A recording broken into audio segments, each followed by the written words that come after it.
You tuned in to the Iceman Show. I'm your host, the Iceman.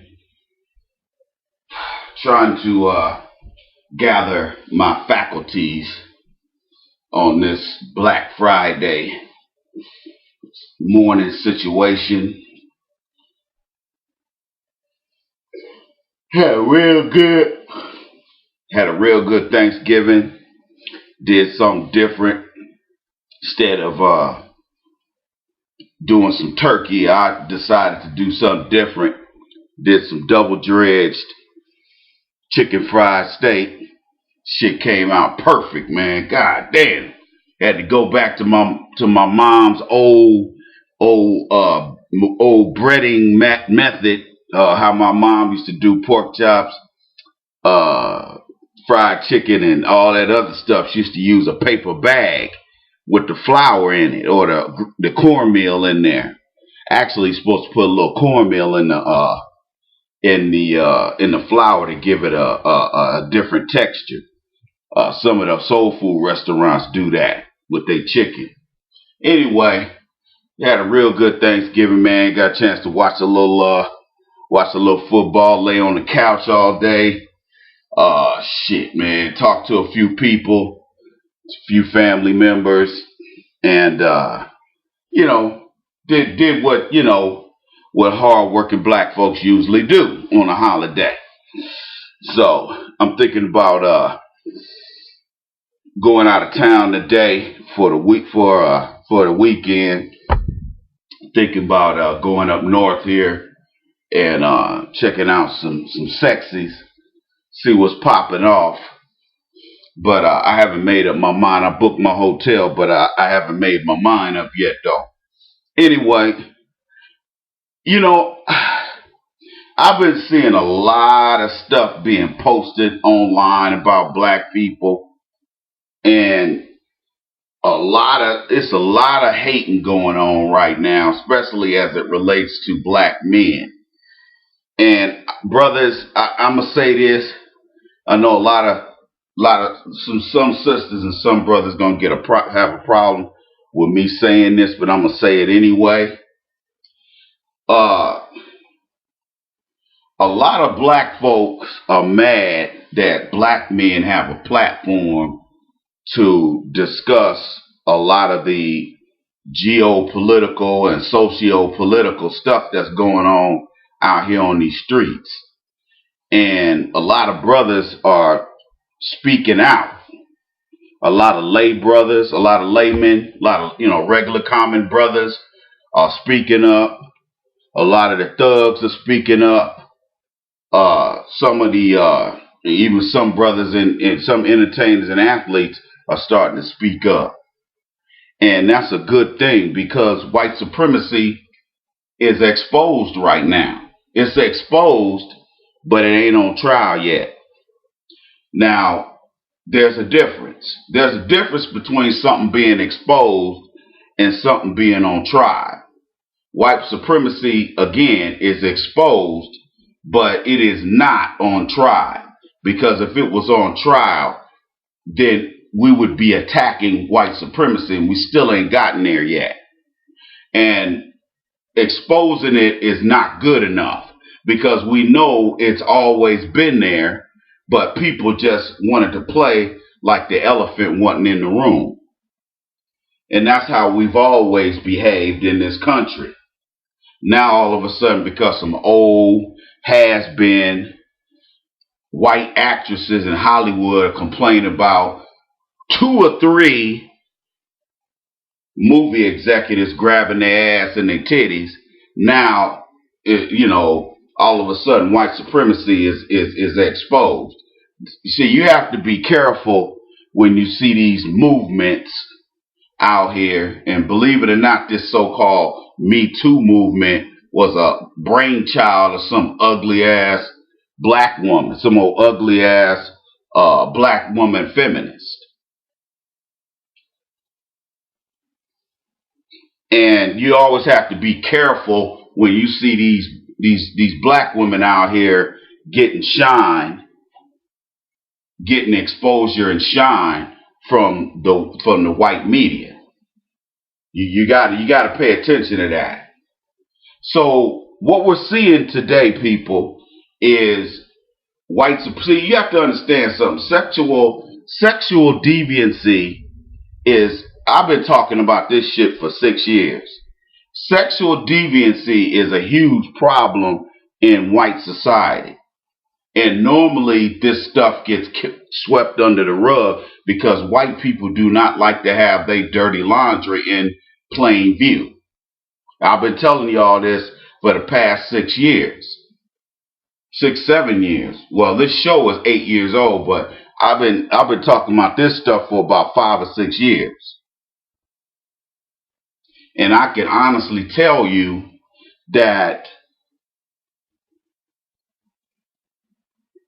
just because white supremacy is exposed doesn't mean they're doing anything about it. Because what has to come out of this, if there's no laws on being put on the books at the state and federal level that do something and rein in the power of white supremacy racism in America as well as abroad, if you don't see any laws being put on the books to affect change and to destroy and dismantle white supremacy and racism,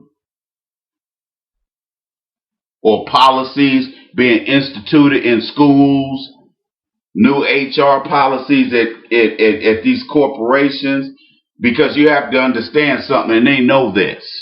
The number one reason why white supremacy racism is being exposed but not attacked and dismantled is because we know that if they're talking about sexual harassment, which is a form of sexual deviancy, we know that with these white males, if we're going to sit here and talk about them grabbing boobs and grabbing asses, we know that sooner or later, if we're talking about injustice with sexual harassment and sexual deviancy, that sooner or later we got to move on over here to deal with white supremacy and racism. And they know that, and they know this. They know this. So that's why there will be no real concerted effort to change anything outside of just people just talking about Me Too and running their damn mouth. Now, my man Terry Crews went over there and actually filed a police report. I'm proud of that brother, man. I'm proud of my Flint, Michigan homeboy. My Genesee County homeboy. I'm proud of that brother, man. Because he is risking his career doing what he's doing. And for y'all, for those of y'all who say, well, Terry Crews let that happen, he should have just stole on homeboy. You know what? Let me tell you something, man. As bad as I know Terry Crews wanted to whoop that guy's ass, it's good that he didn't. Because if he had, all them white folks would have jumped on his ass. Okay? You see, that's what you call being smart and being wise and understanding the end game. Because it's what's going to happen to you in the end rather than what's going to happen to you right now. Because the end game comes real fast for black folk. If you go out here and do something that white society feels as a threat to them, you're going to be under the jail. That's just the way it is. That's the end game. See, a lot of us don't think about the end game. All we think about is, hey, I'm going to knock this cracker out and because he called me a nigger. Remember I told y'all I got called a nigger a couple of times in that last master's program I was at the University of Texas? Y'all remember that? Yeah, I could have got up and beat that guy's ass. But what would it have solved other than me going to Bexar County Jail? I knew that. And even though I am a street dude, I still had to calm myself down and not jump up and whoop this guy's ass. Because he's speaking from a position of weakness to even think about getting up in front of people using that word to refer to me. Y'all see where I'm going with this? So you got to be smarter than the situation you're in. And a lot of us don't do that. We get mad, we hit people, we shoot people, we do stuff, and then we think about the consequences later. I don't want to see anybody ruin their lives over a horrible decision. A 1-second decision can decide the fate of the rest of your life. Do you really want to do that? I don't think anybody wants to be in that kind of situation. But white supremacy is exposed for what is being exposed for what it is. And we're realizing, and some people in the media, not all, but some, are making the correlation between sexual harassment and sexual deviancy and white supremacy and racism. Very few are making that connection, making that nexus. Because I've been saying this for the past 5 years, that sexual deviancy is part of their character, of Caucasian people's character. I've been saying this for years. And now we're starting to see the exposure of these guys' sexual deviancy. And yeah, it's a lot of guys getting exposed for sexual deviancy, but you can best believe that in another year, these guys will be back out here doing stand-up comedy.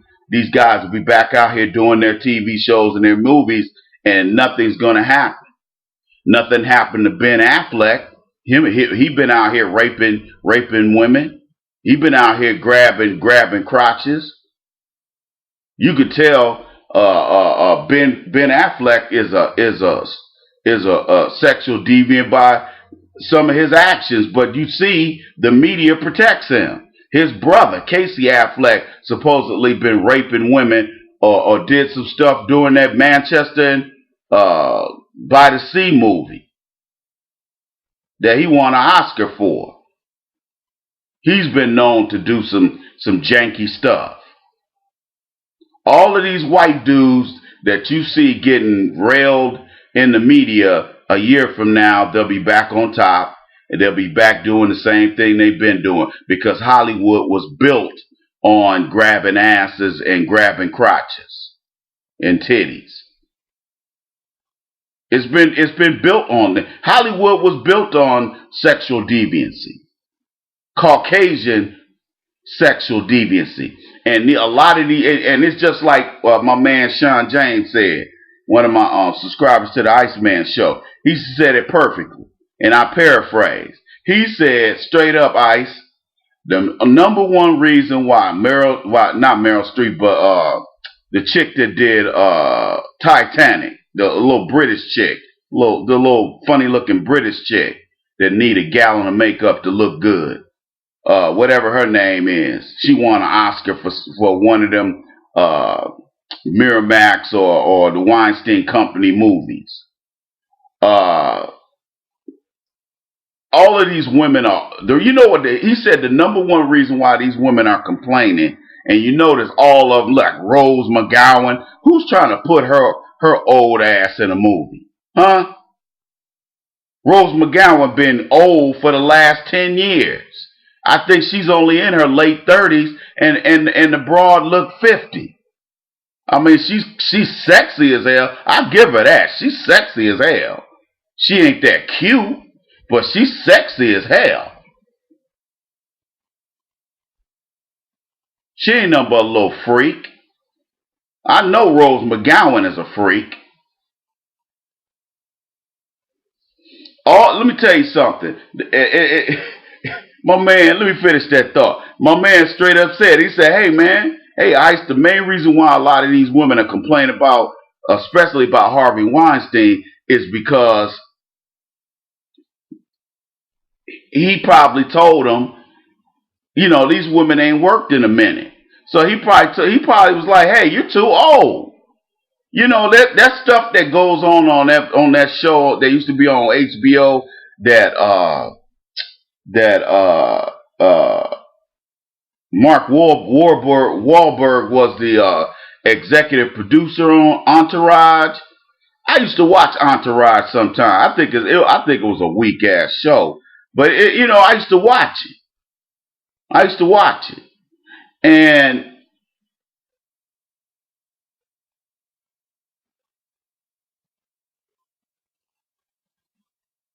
one thing that you saw on that show Entourage is how them guys would tell pretty decent looking chicks they wasn't hot enough. Hey, are you gonna are you guys gonna invite me to your party? Oh no, babe, you're not hot enough. That's how it is. And that's how it's always been. And it was worse than that 40 years ago. It was a known fact that you had to sleep with some of them directors and producers and executives at these networks and these movie houses. It was an unspoken rule that you had to do that. Now, I bet some of them women didn't do it because I can't really see nobody trying to hit Hillary Swank. I can't see nobody trying to hit that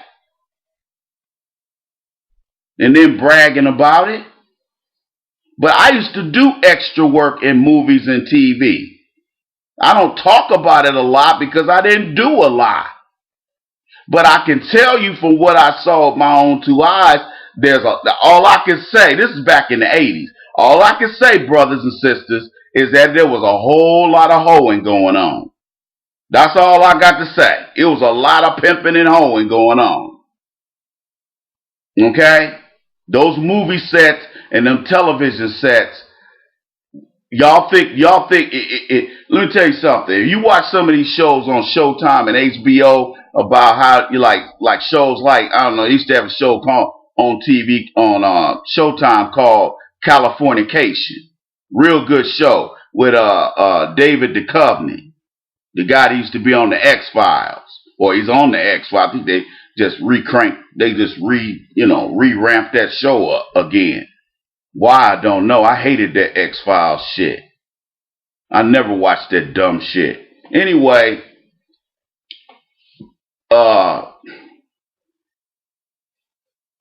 Californication used to deal with that. That show used to deal with that kind of stuff. How perverted them agents are and the movie people, how perverted they are. Man, I'm telling you, some of them shows be showing exactly how it is in Hollywood.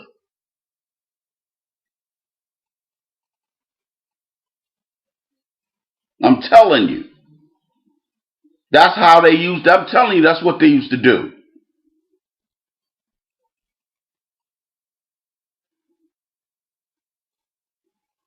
So that ain't nothing different. And like I said, they're not going to do nothing to none of these white dudes. A year from now, they'll be back on top. Because at the end of the day, you have to ask the hard question. What's the end game? And if white supremacy will not be dismantled and destroyed and replaced with a system of justice for everybody, then why are we talking about Me Too? Huh? Why are we wasting time talking about a bunch of white women, has-been, old-ass white actresses who are mad at Harvey Weinstein and all these other white dudes that run these studios? They mad because they're telling them, hey, you old, bitch. You old and you ain't relevant. And we already got some little 17, 18-year-old little tramp to replace you. And that's the only reason that these old ass 35 and up and 40 and 50-year-old actresses can't find work. And a lot of them done pissed off their money, and that's why they're trying to do another movie.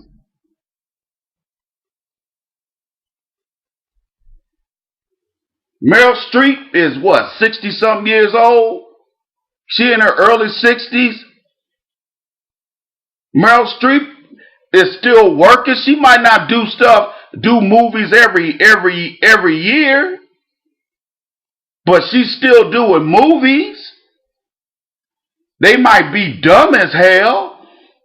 Excuse me.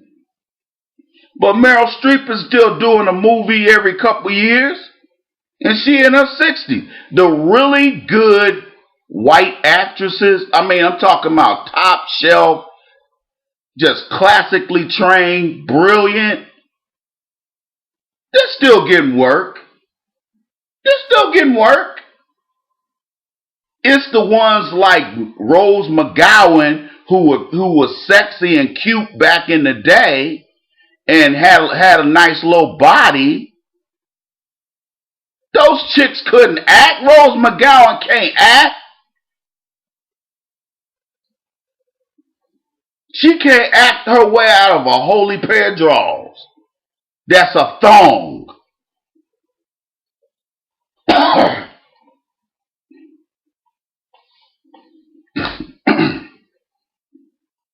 Most of the really skilled actresses who are complaining, like I think Gwyneth Paltrow is complaining.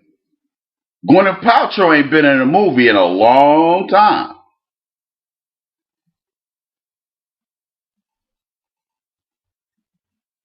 She ain't been in a movie in a minute. Now she has, let me know, but I ain't seen a new movie by Gwyneth Paltrow in like 4 or 5 years. If my memory serves me correctly, hey, I stand corrected. I don't know everything, but I ain't seen no new movies. Now I'm talking about movies that went to the theater. I ain't talking about straight to DVD. Now she's done some straight to DVD movies, but she ain't did no blockbuster. She ain't did no movies that on general release that's gonna go to 4,000 or 5,000 screens. I ain't seen her in nothing that big in a while. And she was one of the ones that complained about somebody grabbing her ass.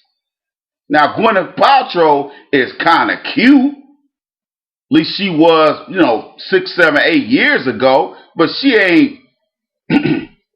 She ain't all that. She ain't never been all that. She's an okay looking white girl. She cute with some makeup and nice get her hair done or her hair did.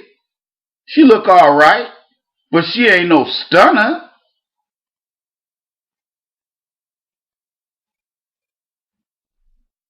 But even she had to back that thing up.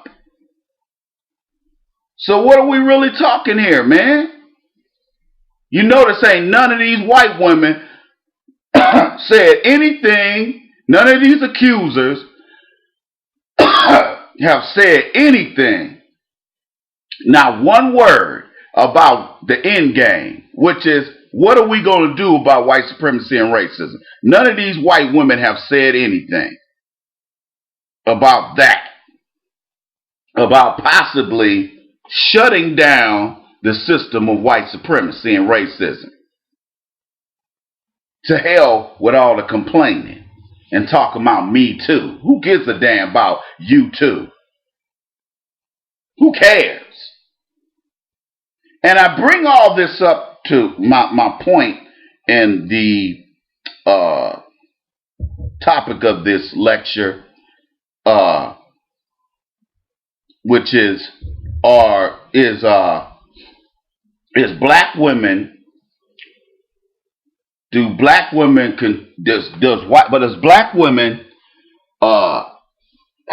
still have their protected class? Do they have their protected class designation, or has that been dismantled by the Trump administration? Are black women still a protected class under the system of white supremacy and racism? I'll let that marinate for a second while I boil some water for some tea.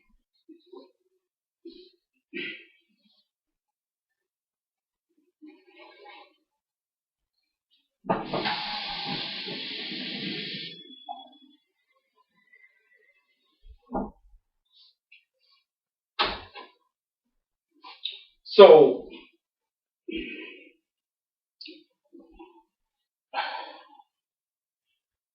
I was looking online, and I don't know if this guy's a homo. I really don't know, but there's this.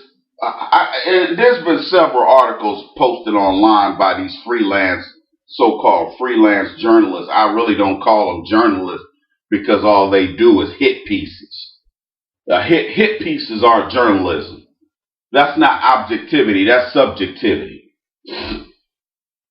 You're just giving us conjecture and innuendo, but you're not giving us substance. You're not giving us objective substance.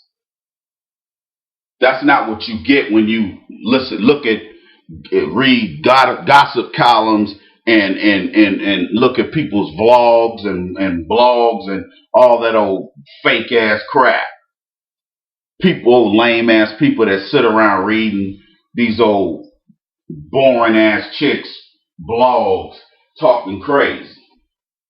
But some I don't know if this guy's a homo, but uh the story I read was are black men the new white people of the black race? You know, if a white person had wrote that article, they would have been totally out of pocket and out of order. But for a black person to write an article like that, that's beyond being out of pocket. That's beyond being out of pocket. That's beyond that. It's beyond that. And let me tell you why it's beyond being out of pocket. There's no way in hell. No, I'm sorry. I'm paraphrasing. I'm sorry. Let me start over. Are straight black men the new white people of black people? That's the article that guy wrote, and I think this guy's a homosexual. So you can understand why he's just trying to post shock value to get people to read his article. See, this is how a lot of these wannabe freelance journalists make their money, by writing ridiculous articles just to get people's attention. So straight black men are on the attack, are being attacked as by black women and gay black men. And you got Jamel Hill. Jamel Hill even said some little ignorant, little retarded, self-hating crap like that. Talking about black men have white privilege. Are the only one straight black men have white privilege in the black community. First of all, nobody has it better than anybody because we all are under the auspices of white supremacy and racism. So how in the hell can one black person have more power over another? That's ridiculous. That doesn't even make sense. Again, we're thinking in terms of the end game, not what's going on right now. Because you can sit here and tell me, you can sit up here and be a white person talking about white supremacy and racism, but if I don't hear you talk about trying to dismantle that system, then you're just bloviating. You're just up here pontificating and not coming up with a solution,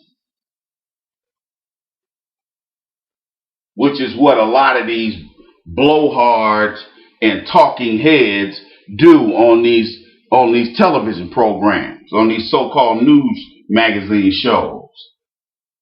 They're just up there running their mouth. They ain't actually coming up with a solution. They just coming up with an excuse to raise money for their old bullshit non-profit that ain't doing nothing but benefiting white girls and white dudes and other folks that's already protected under the system of white supremacy and racism. Get out of here with that nonsense. How are straight black men more better off than any other black folks? See, you got to understand something. Even weak ass black folks who are in the media have to turn to hit pieces on their fellow black man to get eyeball action. That's sad, man, that you gotta go way below the belt. You gotta hit black men below the belt just to get somebody to read your sorry article. But this is what's online. This is the garbage that's online.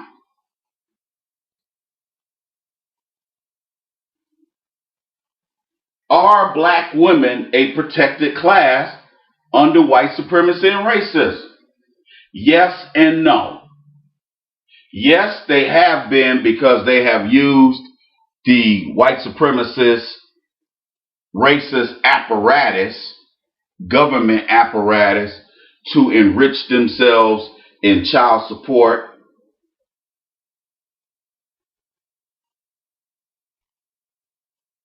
and welfare benefits. And we're talking about Section 8, WIC. We're talking about all of them. When I say welfare, I'm talking about all public assistance programs. Who's more protected? A black woman that goes down to the welfare office and get public assistance and sits on her ass for 18 years, get child support and welfare and free schooling? Or the black guy that is 21 years old, can't find a job, can't get free schooling unless he pays for it himself, gets no job training, and the only thing that's available to him is running hoes on Backpage and moving product up and down the street and up and down the highway. That's the only options that are out here for young black men. Because black men ain't like black men my age ain't building nothing, ain't building no businesses to employ these young brothers and sisters. So what you think they're gonna do? Who's more protected? A black woman on welfare and getting child support, or a black man out here ass out with nothing? I'll wait. I'll wait. I'll wait. I'm gonna let that marinate for a second. Just let that sink in. Who's more protected? And yet these are the same people complaining about straight black men. See, this is why you know that the coons and the Negro bedwenches are feeling unprotected. See, as soon as Obama's tenure in the White House was over, the LGBT folks and a lot of these black women knew that Trump was coming for their ass. Okay, they knew that there was going to be a new horizon on the horizon. They knew this. And you notice as soon as Trump got elected, black women had their asses out there in the streets with them Caucasian females, the Caucasian female feminist. She was out there with him, out there with her, talking about equal rights, talking about feminism and all that other old nonsense. You notice that? Now, white women. Now, I look at Bill Maher's show every Friday night. And Bill Maher says something. Most of the time, Bill Maher rides the fence and says a lot of slick white supremacist type stuff. He says a lot of little slick stuff, and some people don't catch. I notice a lot of liberals don't catch. But one thing I heard, what's his name? I heard Bill Maher say that really caught my attention. And he said they were talking about white supremacy and racism, and they were also talking about all this sexual deviancy going on. And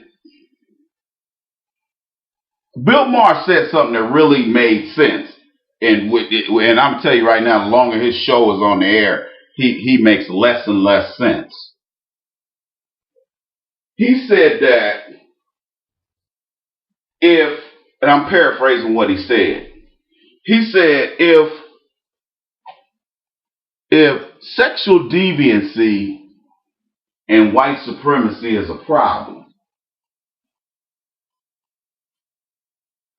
then why aren't these same folks doing something about it? I'm paraphrasing. He said this about 2 or 3 weeks ago. And it makes a lot of sense. If you're going to sit here and talk about white supremacy and racism, and you're going to talk about white sexual deviancy, because they're both brother and sister. Okay?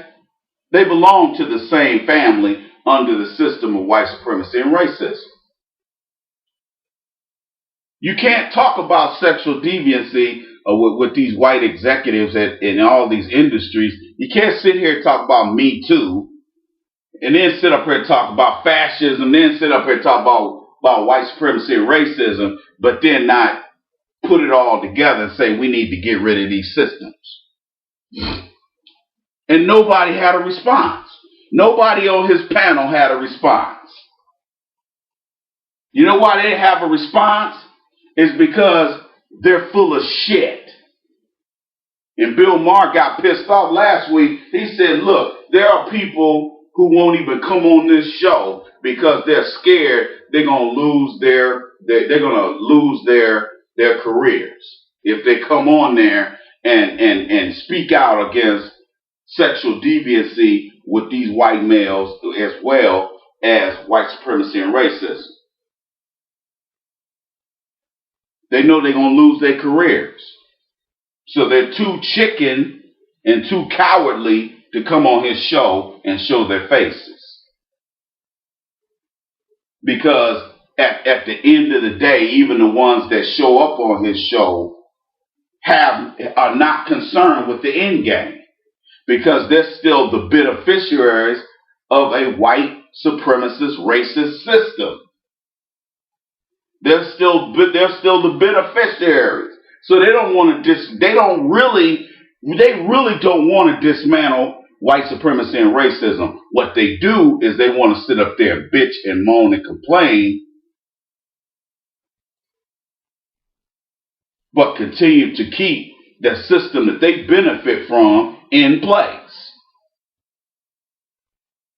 I guess to a certain degree you could say the end game is to keep white supremacy racism intact. Because because your lack of action to dismantle it is a full indication that you, in some ways, love white supremacy and racism. You are a beneficiary of it. And if you're not working to dismantle it, then you want it to be in place.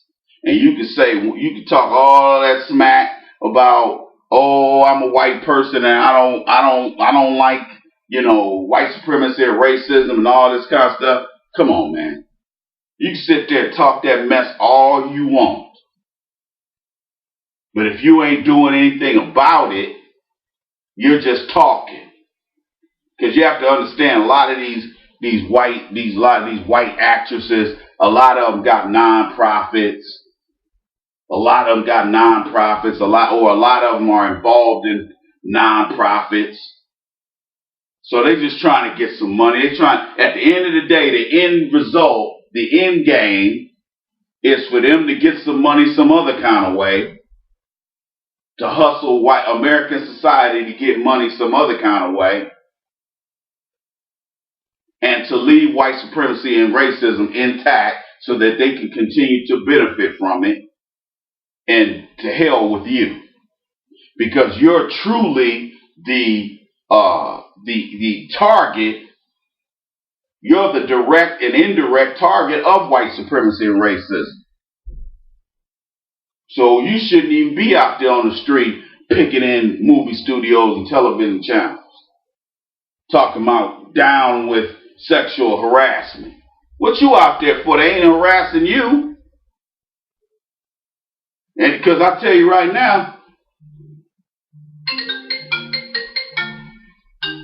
I'll tell you right here, right now, them white girls,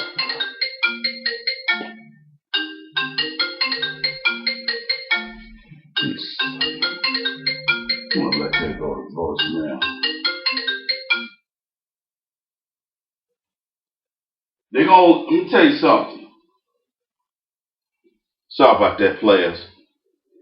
Had this little broad calling me, man. I don't feel like talking to her. Anyway,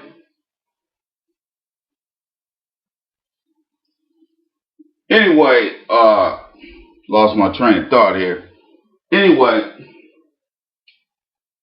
if you're not going to dismantle the system of white supremacy, racism, then what's your point? What's your point in running your mouth on television?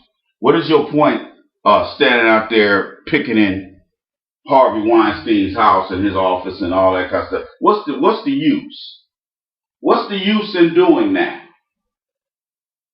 If you're not going to dismantle a system that for 500 years have been subjugating, murdering, raping, sodomizing black folks and dehumanizing black people in every way possible. And then you turn around and just when you start getting excited about white supremacy, racism being exposed for what it is and sexual deviancy being a part of that system, and you think maybe, just maybe, people might be, maybe sooner or later, you'll be able to, say, hey, look, if we're going to do something about this, about white supremacy and racism as it relates to sexual deviancy and sexual harassment, when are we going to get around to dealing with white supremacy and racism that affects black people? See, that's a correlation they're not going to want to make. See, sooner or later you're gonna have to start talking about all the effects of white supremacy and racism, not just sexual deviancy. Because see, on one hand, you got all these white women sitting up here talking about, look at us, look, we're victims. See, you got to understand about white people. White people have to hijack everything that is supposed to directly affect black people. If there's white supremacy and racism out here and it's in the media and people are seeing white supremacy and racism affect negatively and adversely affect black people, instead of doing something about it, here what they do is they'll push our narrative out the way and make their narrative front page news. All of a sudden now we're talking about we're supposed to feel sorry for white females being the victims of sexual deviancy. Y'all see where I'm going with this?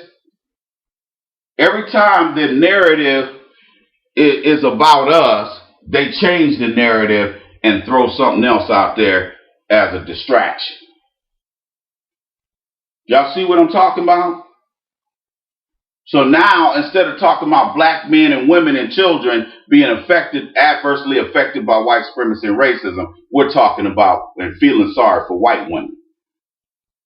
White women that who sit up there in front of my eyes and ride the fence and flirt with the producers of the movie and the TV show, flirt with the director, flirt with the actors on the fucking set, sit up there tooting their ass up in the air, poking their ass in the air, and trying to get some level of attention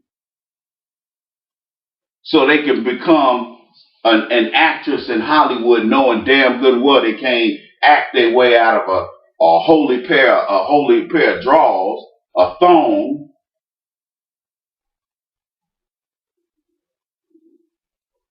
But we're supposed to feel sorry for white women. They're making millions of dollars per movie and living a way better standard of living than we'll ever live. But they're telling us through their narrative that we got to sit here and feel sorry for them. Talk about Me Too. I don't feel sorry for none of them women. Because you sat up there and played the game, and until the game started playing you, then all of a sudden now you out here complaining about white supremacy and racism. I don't want to hear it because it's suspect. And again, like I said again at the top of this show, I've been an extra. I've been in Hollywood all my life. And I can tell you that the same women who are complaining about being groped and fondled and masturbated in front of are the same women who welcomed that behavior when they were 20 years old. Because you have to understand something. The Harvey Weinsteins and the guy that groped Terry Crews and all these other perverts and sexual deviants, they all have mothers. They all have aunts. They all have sisters. They all have grandmothers. So you have to ask yourself, if Harvey Weinstein and all these other white dudes are sexual deviants, then what are their relatives? How come nobody's asking the question of who's this dude's mama? Who's his grandmama? How do the women act in in their families? Why are we just talking about white males, but we're not talking about the perversion, the sexual deviancy and perversions of white women? How come we not talking about that? I mean, you guys see the same stuff I see. You see all these white women out here wearing yoga pants and fabletics and all these little tight, little see-through. Some of them even have see-through stuff on. And they'll sit up here, got boyfriends and husbands, and yet they'll go to the athletic club with the thong on and these tight-ass yoga pants, and then they got the nerve to get mad when you don't want to stare at them. Because even if you're a black man and you staring at them, they're sitting there thinking to themselves, oh, I want attention, but oh my God, this black guy is staring at me. Oh my God, he's undressing me with his nigger eyes. Oh my God, I don't know if I want nigger attention. But then when you don't want to look at them, then they're getting offended. I've seen white women sitting up there with yoga pants so tight you can see their blood circulating. I've seen white women get off of machines because I wasn't looking at them. Oh, nigger. I can't get an ego boost off this nigger because he won't even look at me. You're damn right I won't look at you. I don't play the sexual tension game. I don't play the sexual tension game. See, one thing I notice about Caucasian people is they love to play the sexual tension game. The males and the females. You got some of these Caucasian females that are so married they're damn near double and triple married. Got all kind of obligations, but then their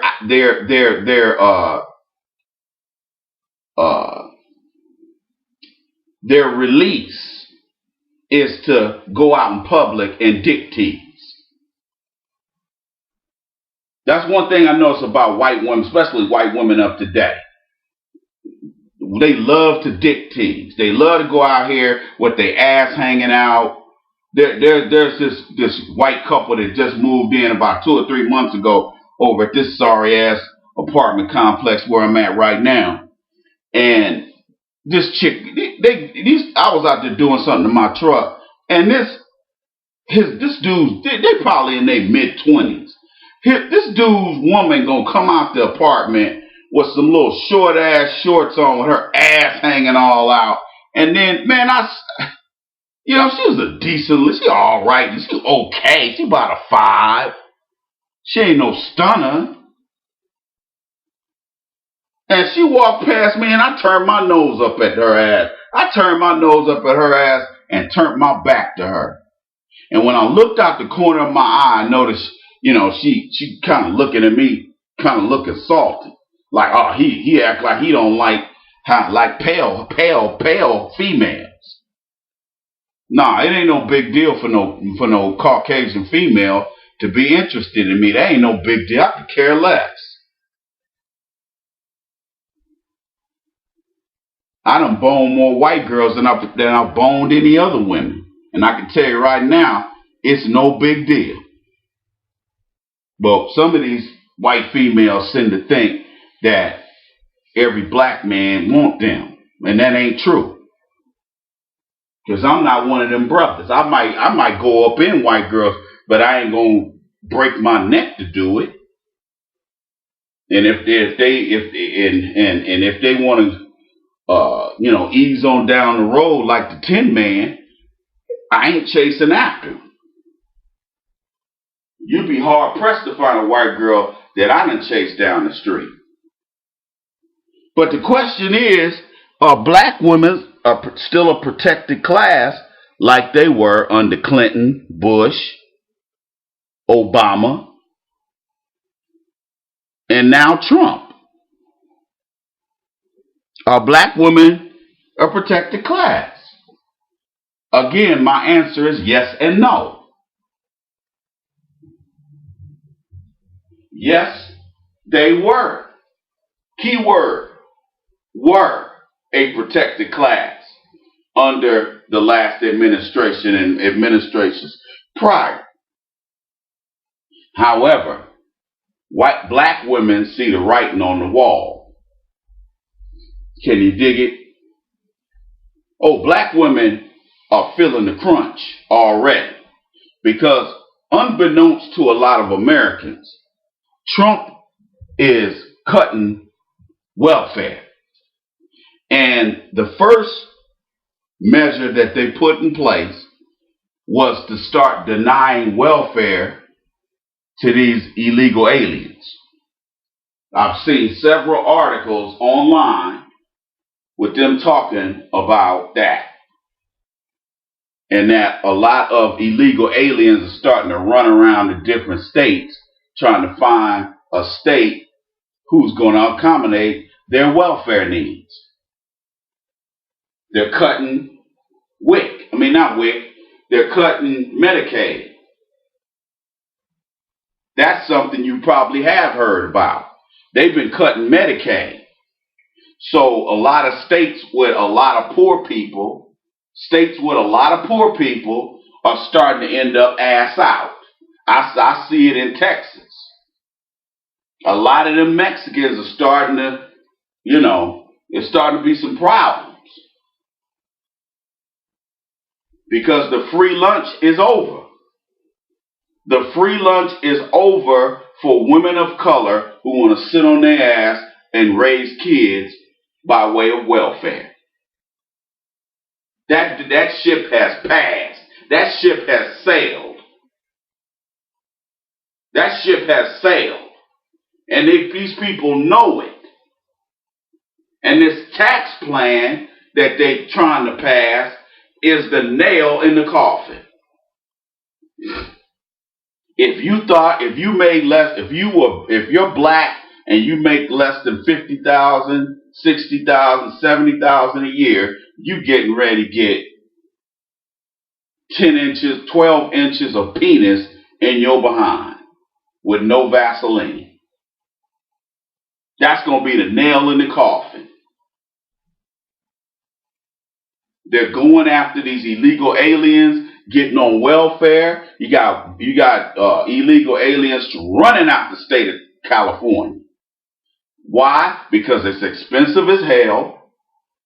A lot of the areas where they're used to living, especially in central California, they done had a drought, and then the water ownership rights in the state of California is a huge mess, because most of the water and the service and the infrastructure that processes it is owned by private companies and not the state of California or some of these counties in cities. It's private. The water is privately owned.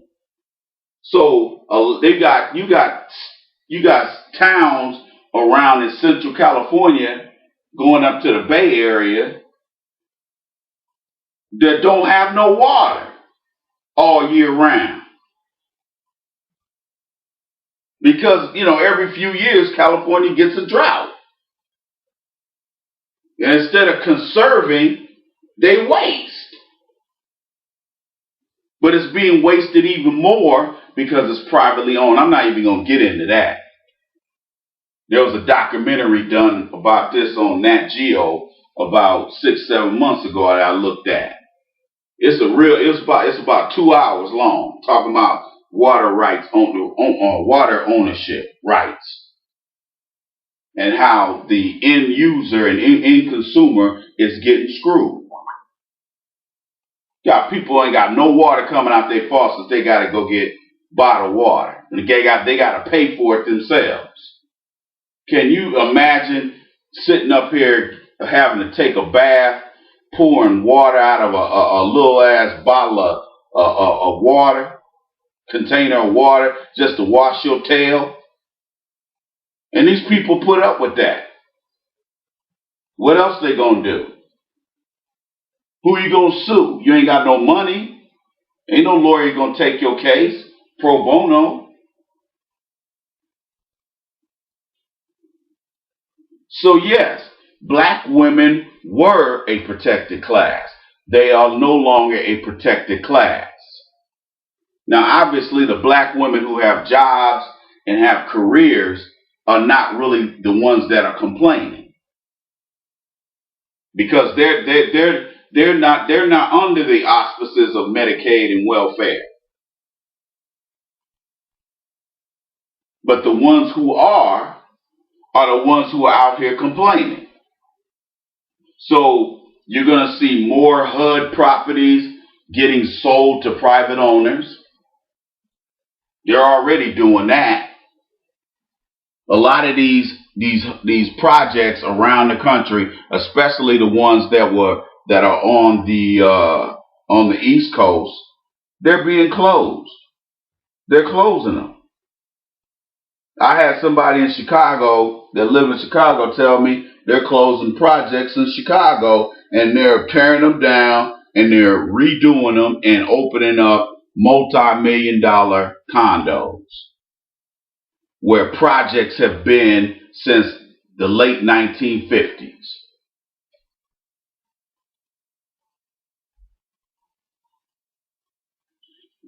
See, you have to understand, black people, if you end up living under the auspices of HUD, the state or the county welfare system, you need them to raise your kids,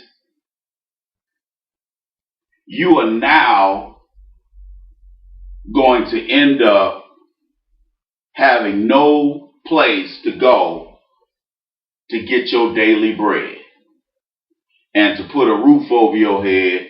There'll be no more HUD vouchers.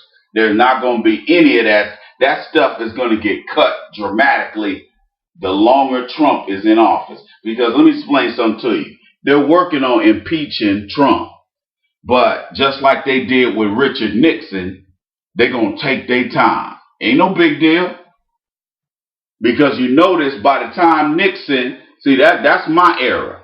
See, by the time Nixon got ready to start running for re-election, that whole Watergate thing had already been exposed and embarrassed him and his administration. And instead of getting ready to run for re-election, he had to resign the presidency because of his lack of knowledge and lack of knowledge of how things work in Washington, D.C.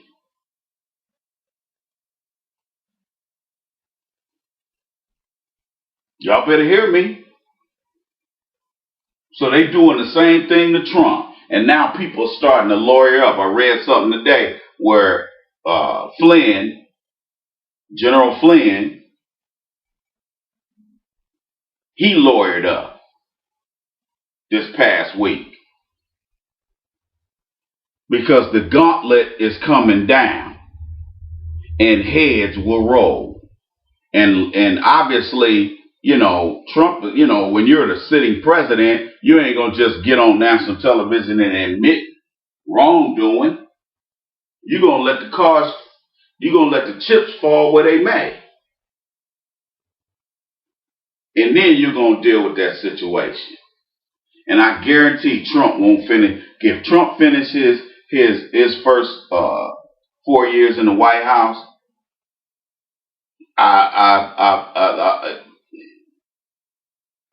the way I see it, it's highly unlikely that he'll finish his first term before he gets indicted. Because what they need is the indictment. I believe they need an indictment in order to impeach him.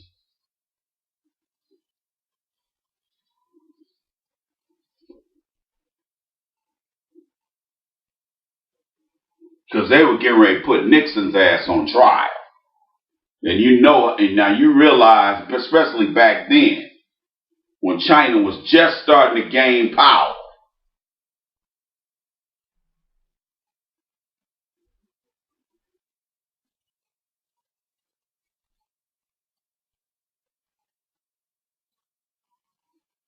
see, if Nixon had been paying attention and on top of his game, he could have taken over China with no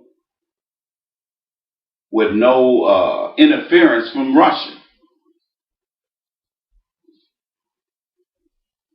China could have been U.S. Far East.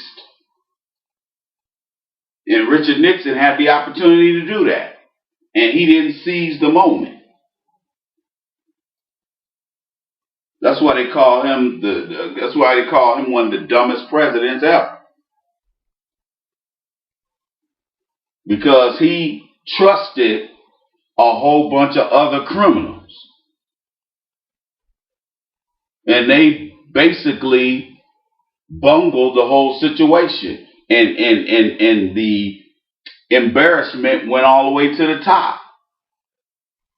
That's unheard of, even back then.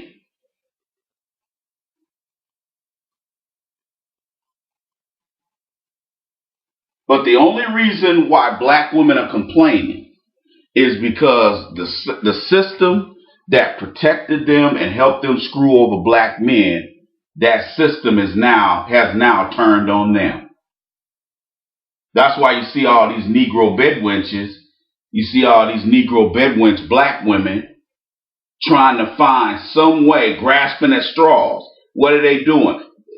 The last few of the black feminists who are on television, in the media, on these on MSNBC and CNN, you notice all the black feminists that were on all these shows, the ones that haven't already been fired, the ones that are still there, what do? Every few weeks? They jump on black men. That's why Jamel Hill, she made her little comment about straight black men.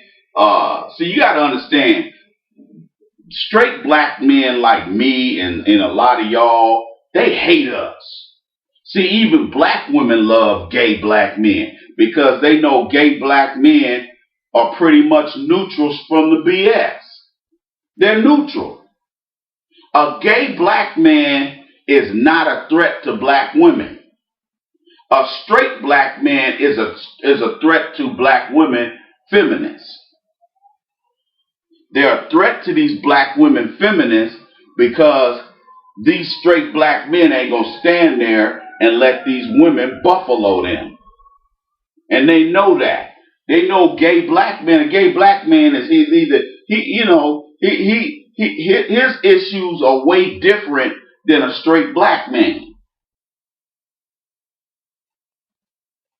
See, these black women ain't trying to have sex with a gay black man. These black women are not trying to get the same resources that gay black men are going after. So you have to understand something. There's two things at play here. Number one, the system of white supremacy is being exposed for what it is, but that same system is attacking the nigger trinkets that black women and other women of color have been enjoying for the past 40, 50 years in the way of welfare. Those systems are now those systems are now crumbling in front of their faces because these same white supremacists that black women have aligned themselves with for crumbs the last 50 years, those same white males are now jumping on them and cutting benefits that affect them. So if you're one of these black women who want to sit up there and have use their crotch as a hotel for all of these dirty dick, nasty black dudes or whatever dudes they having babies with, because you have to understand, a lot of these ghetto black women are also having sex with Mexicans and white dudes. Don't let these black women fool you. I done seen plenty knothead, half Mexican, half white kids being pushed around in the basket by black women at Walmart with their faces all scrunched up, looking disgruntled. Because, you know, I went and had a baby by a Mexican or white dude, so my kids have had good hair. See, that's that old ignorant thinking. That's ignorant nigga thinking.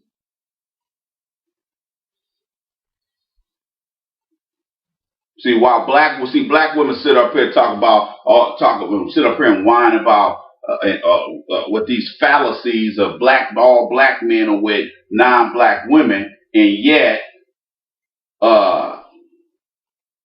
look at all these black women with non-black men parading around all over America with non-black men. They want every black man in the building to see their ass. Ooh, look at me, I got an Asian man. I'm like, so? Look at me, I got a white man. I'm like, so? Ooh, look at me, I got a Mexican. So? I remember one time I was going over here, this nasty Jimmy John's that's over here by my house. I go over there and get a sandwich, man. I go in there, I'm coming out. Well, no, I'm waiting for my sandwich to get made. And here comes one of these one of these stank Antonio black women, big old ass, looked like maybe 10 years ago she was probably fine. Big old wide hips, fat, and I'm talking about F-A-T, not P-H-A-T. With old fat sloppy behind. She had at least 3 or 4 kids with her. And guess who she had standing next to her paying for everybody's sandwiches? Had all these little ass kids hanging off her crotch. Guess who was standing next to her? You guessed it, Sancho. And I could tell this Mexican dude didn't have no money and he looked like he was a little younger than her. She looked like she was probably in her late 30s, and he looked like he was probably in his early 30s. And I could tell this probably the first black woman he ever dated. And she taking his ass to the cleaners. She's taking his ass to the cleaners. Because as soon as I'm standing to the side waiting for my sandwich to get made, they come walking in, and the first thing she do is stand back with all the old kids hanging off her crotch. And she was like, well, this is what my kids, that the kids want. This is what I want. He said, okay, I'm gonna get 2 of these sandwiches. I'm looking at this dude. I'm sitting there with a half grin on my face because I'm looking at him because I could tell the way he was looking was like, damn, this dude, you could tell he didn't have no money. But yeah, he's just trying to get some black ass. So she charging his ass. Because Jimmy John's sandwiches are pretty reasonably priced. They're They're $4, $5, $6. But think about it. $4, $5, plus chips, plus drinks for each one of them raggedy kids and her and him. Oh, that's easily $40, $50. If you talk, because they were buying the whole meal. They wasn't like me coming there and talking about, hey, just give me that $6 sandwich. I'm good. I don't need nothing else. Just give me my sandwich. Oh, no, it wasn't that kind of situation. They were coming in there getting meals. Oh, don't forget the chips too.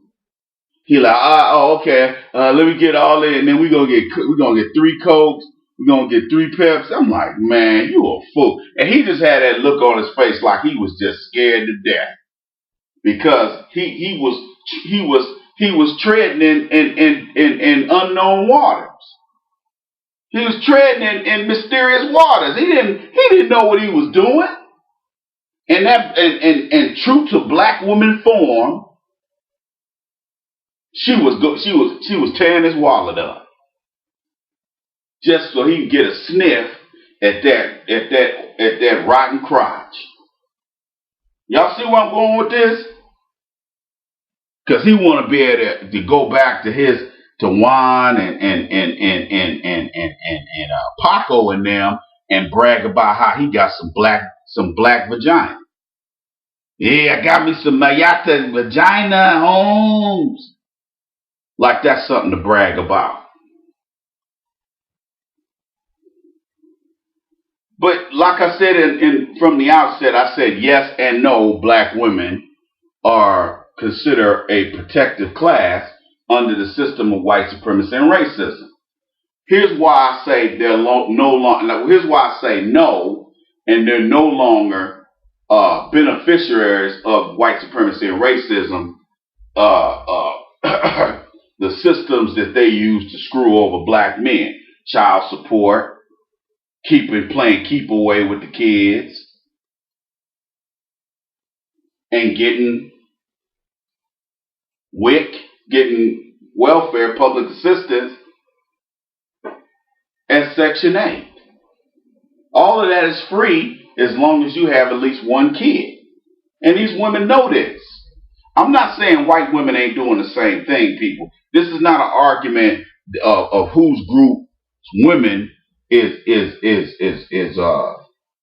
manipulating the welfare system. That's not what this argument is about. My argument, which really ain't an argument because this is not an exchange of ideas here. You're just hearing my objective opinion.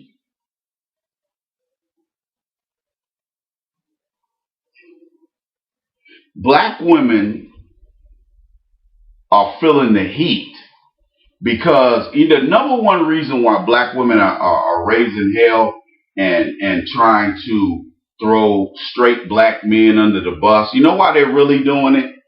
They're doing it because they no longer have a refuge like they used to. And our sister Shahrazad Ali said it best. She said the reason why black women are up in arms today is because under the system of white supremacy, they've been throwing these brothers under the bus, putting child support on them, keep away with the courts, dodging the courts,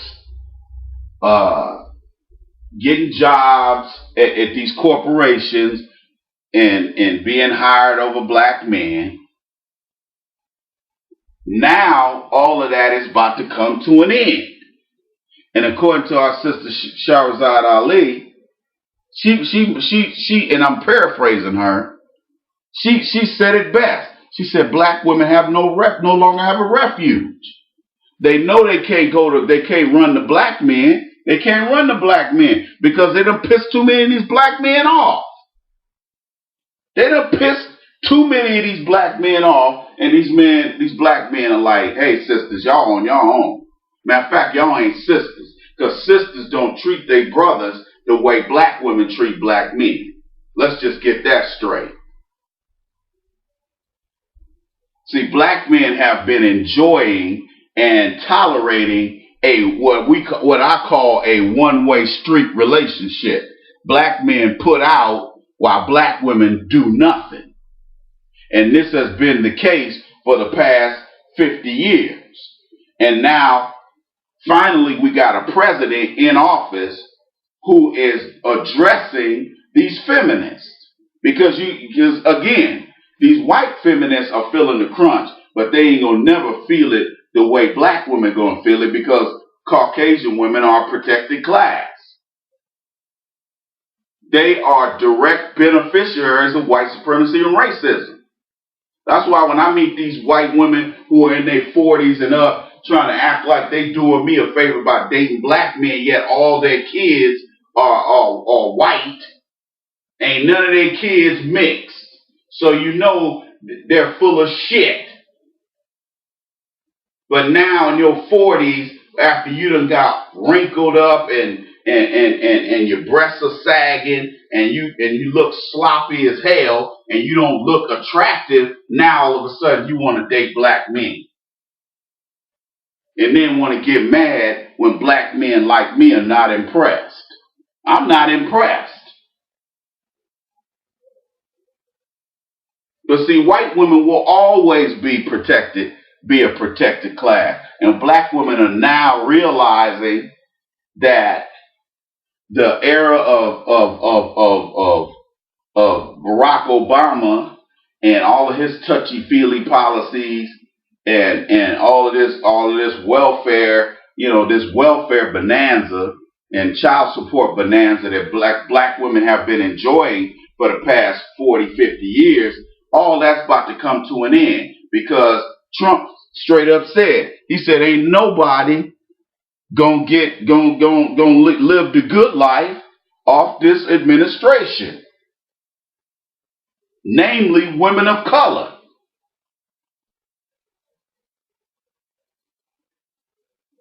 The number one reason why black women are starting to complain and raise hell is because they know Trump is coming for them. Trump is coming for them. Because black women, if Trump's administration are coming after the feminists, what you think gonna happen to black women? If they start shutting down all these federal budgets, all this federal money going to all these white female-owned nonprofits that claim they trying to help women and children, when they really don't give a damn about women and children, they just trying to create a career for themselves so they don't have to work in corporate America. So them and 2 or 3 other white women get together and write a grant and start a nonprofit and do all this other stuff so they don't have to work in corporate America. These women ain't fooling nobody. I done been in 2 master's degree programs and I've sat next to these scheming ass women. See, black women's game is being destroyed. And what happens when you get a president like Trump in office is it forces people to deal with their own people. People get tribal, which is something they should get. You should be about your race. Why are you caring about doing something across the aisle with somebody else's race and you ain't taking care of your own people? So you got all these black women running around here talking about Black Lives Matter and all this kind of stuff. But every last one of those black women are out here today, this morning, running around at Target and Walmart buying a bunch of shit they can't afford.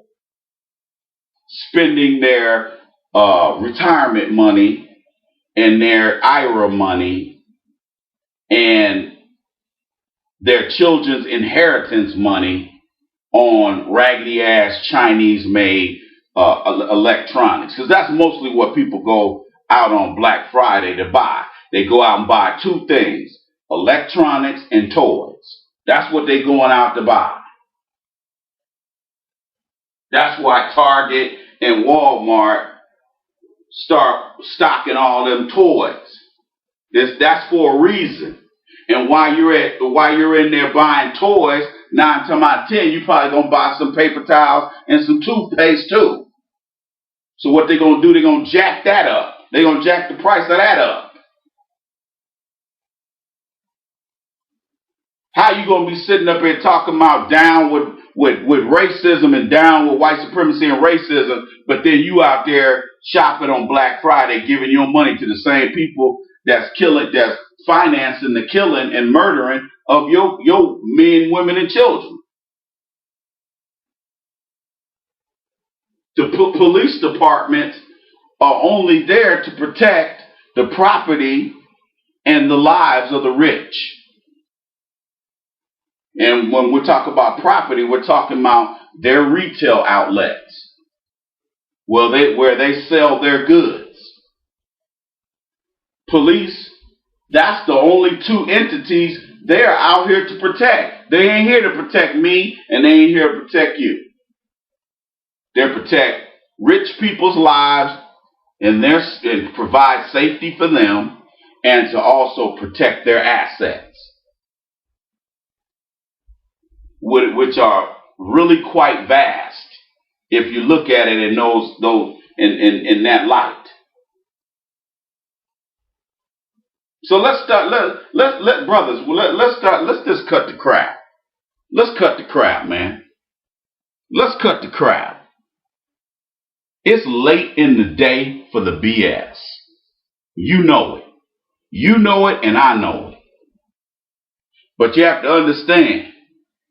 One thing I can give black women credit, at least they can read the writing on the wall, and at least they are aware that they are in trouble. Because again, black women understand, if they dismantle white feminism, they are the ones who are going to get most adversely affected by it. Yeah, poor white women gonna catch heat too, and some middle income white women are gonna catch heat too. But for the most part, most women who are going to be hurt by the Trump administration are going to be black and brown women. Let's just keep it 100. And that's one of the reasons why a lot of especially these white-owned, feminist-owned nonprofits that work with these so-called battered women's shelters and all that and all these nonprofits that help coddle these undocumented immigrants, Paco and Maria and Sancho and them. They know if they start losing funding, state and federal funding, they're going out of business. So they don't care about the people they serve. They're trying to keep their doors open. Because if they can at least keep their doors open and get their grant money every year, they can at least pay themselves. But if they lose their funding, because they know most people are not going to donate money to those agencies. Sure, they get some donations, but for the most part, most of their money comes from the federal government.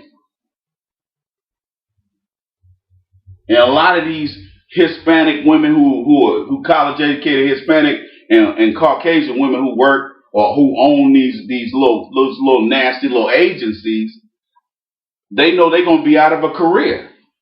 They're going to have to go back to corporate America. And they're really in trouble if they've never worked in corporate America.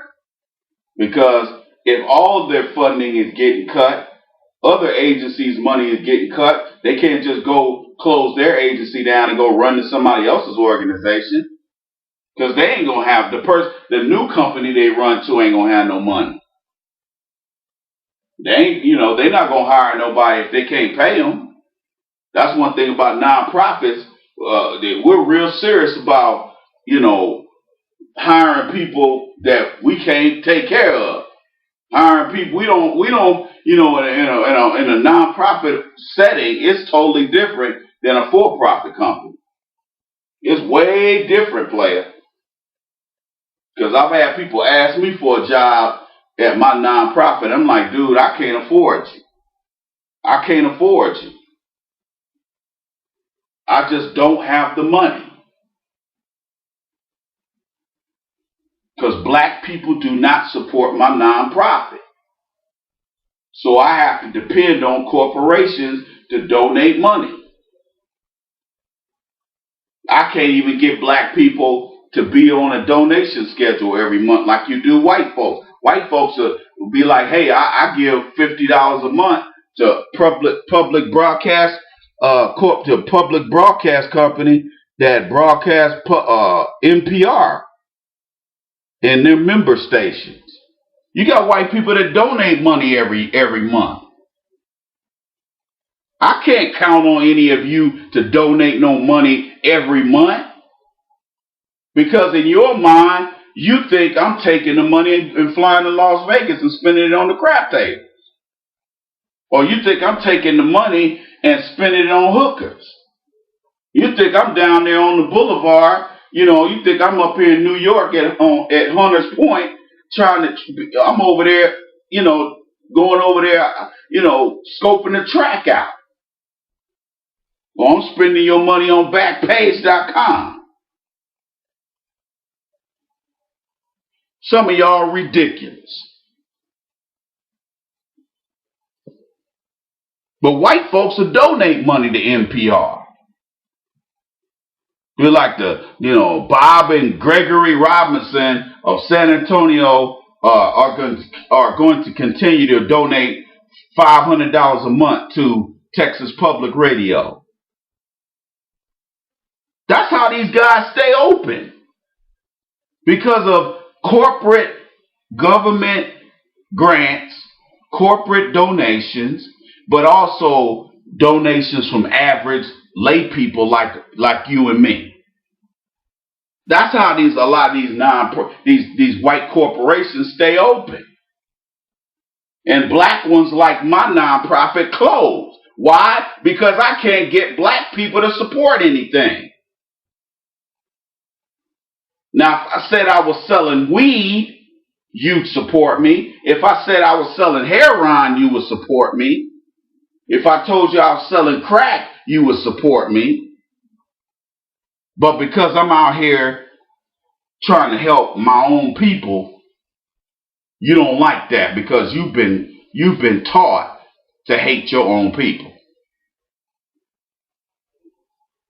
And that's another reason why the system of white supremacy and racism will continue to grow legs and have a life and stay alive. Because your lack of action and lack of financial support of black-owned businesses ensures that white-owned businesses stay afloat, even if they don't deserve to stay afloat. Think about all the black... Let me tell you something. Look, brothers, let me ask y'all a question.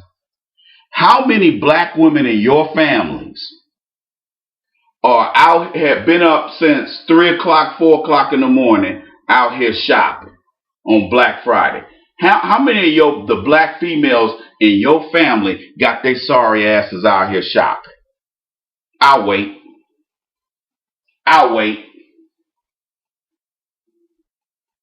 And those same black women, I guarantee, are the same black women running around here talking about Black Lives Matter.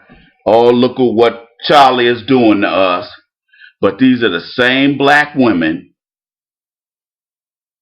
who are out here supporting the very corporations who are financing the slaughter and murder of black men, women, and children.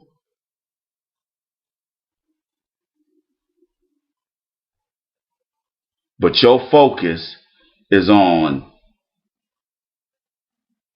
going out here buying cheap Chinese-made electronics and toys. Making China rich. Making China rich. Making the white folks that bring that garbage over here rich. While you starve and live in the projects. The one, I was looking at this statistic online.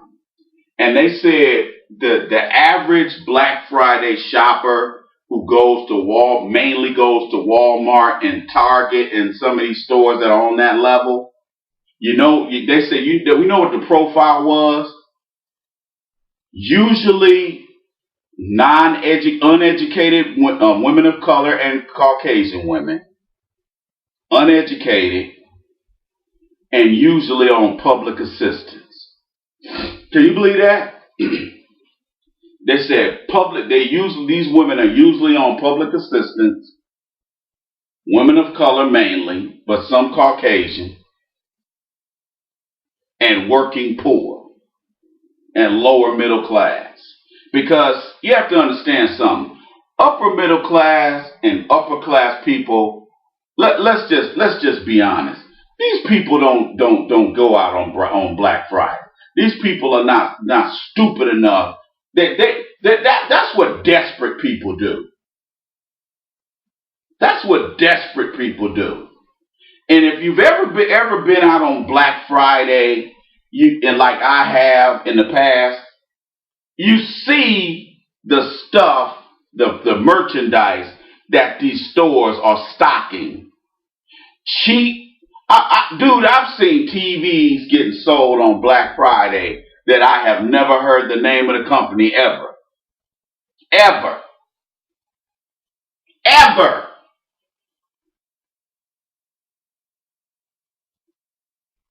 I have several HD TVs in my house. I have several. And guess what brand they are? Samsung. You know why I only buy Samsung? Because Samsung TVs, flat screen TVs, are the best TVs out there in the game. Now, Sony Bravia and some of these, and I think Sharp's got a decent TV. Still, if you line up Sony and that Sharp equals, I think that's the name of it, Sharp's TV and Vizio's cheap ass TVs. If you lined up every last one of those TVs, I guarantee the TV with the best picture is going to be, hands down, the Samsung TVs. I'm telling you. I have small ones and I have big ones. And I'm telling you right now, the picture quality and the sound are excellent compared to some of these other companies. And I'm telling you right now, if you go out on Black Friday, you'd be hard pressed to see a lot of name brand stuff. Like I said again, I've seen TVs in Walmart and Target of companies, Korean companies, Chinese companies, of companies I have never heard of before. And the only women who are running in and out of these Walmarts and Targets today, this morning, are low-income women of color and Caucasian women, poor women and working poor and lower middle class women. Because people who are upper middle class and upper class and ruling class wouldn't be caught dead out here with all these poor women. And I ain't just talking about cities like San Antonio and Dallas and Fort Worth where there's a large concentration of women of color. It's all over the country. Because I've lived around most of this country. And I can tell you unequivocally that most of the women I have ever seen, the people I have seen out on Black Friday, hooping and hollering and fighting over merchandise at some damn store, has been Hispanic women, black women, and poor Caucasian women. And some Asian women. Nobody, and let me tell you something, nobody with any class and dignity would be caught dead wasting cutting a good night's sleep short just to get out here. You got some people, some dumbasses who are out here camped out in front of the damn stores overnight. Just ignorant. Only desperate people do that kind of stuff. People who have dignity and self-respect don't go out there and do that. I don't care how many iPhones that Apple creates and puts out here on the market. You won't see me camping out in front of the Apple store like a lot of these video villain morons, these nigger nerds that you see out here they want to get the next iPhone. It ain't that serious.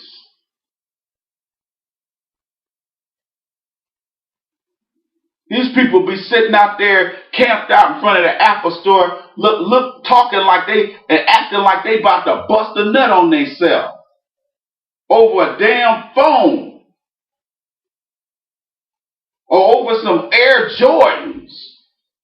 Just morons. And these are the same people who are out there yelling at the police, at the white police, with snot running out their mouth and out their nose and mouth, sitting up there crying and boo-hooing, trying to yell at white police officers to get them to feel their pain. These are the same black women out there talking about Black Lives Matter. I can't breathe. Hands up, don't shoot. But yet these are the same women who are out here helping the fascists, like Donald Trump, make billions. The main reason why Black Friday is such a celebrated day is because the retailers know they can shuck and jive all year. They can pussyfoot around. They can half-ass sell merchandise to unsuspecting consumers. And they know that Black Friday, the Black Friday foolishness will pull them out of the red. Let me give you another little tidbit of information. See, I watch CNBC. Plus, I do a lot of macro and microeconomic theory, a lot of research on micro and macroeconomics. And the one thing I noticed is that there are companies that do poorly all year long. And then here come Black Friday, and all of a sudden their profits go through the roof. And not only do their profits go through the roof, they meet their expectations financially that they posted on the wire on the New York Stock Exchange. They posted all of their financial projections and what goals they've made for themselves that they're going to meet. And when they meet those goals, not only does their stock price go up, but their profits go through the roof. So between Black Friday, or a little before, and Christmas Day, they make more money during that period of time than they do all the other 11 months of the year. Did y'all know that? See, if you're out being a moron, spending all your money on Black Friday, you would never know that. You got people out here buying PS4s and Xbox and all that stuff and Nintendos and all that. You wasting all that money on that stuff. And then come January, you're going to be whining and complaining about how you ain't got no money. I used to go through that every year with my ex-wife. I ain't got no money now. Yeah, because you done blew all your money on that stupid Christmas crap.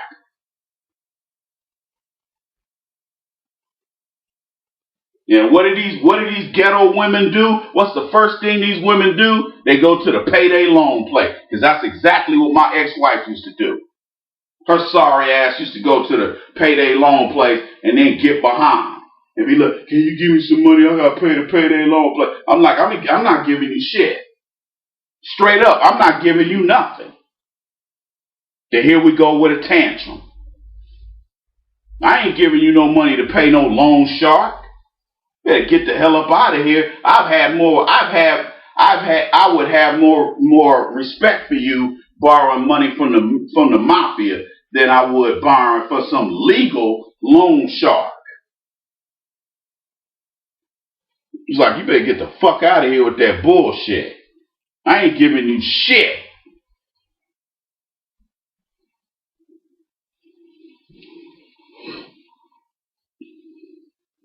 But you have to understand the game these people are running. My man, Junior Bridgman, worth $400 million. One of the quietest millionaires out here.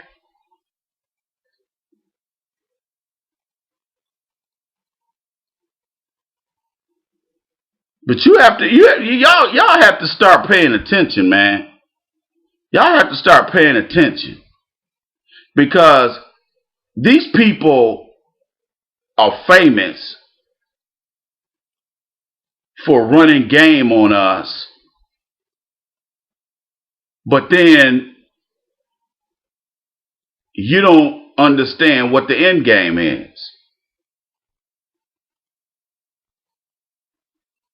You don't know what the end game is.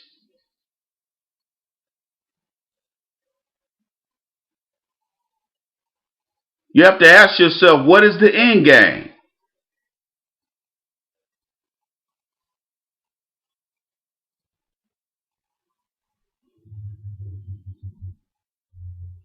What is the end game?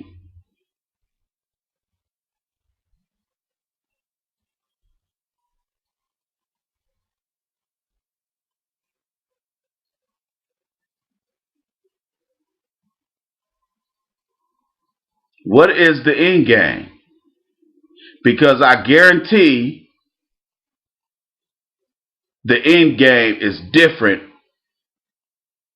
from what you got swirling around in your head.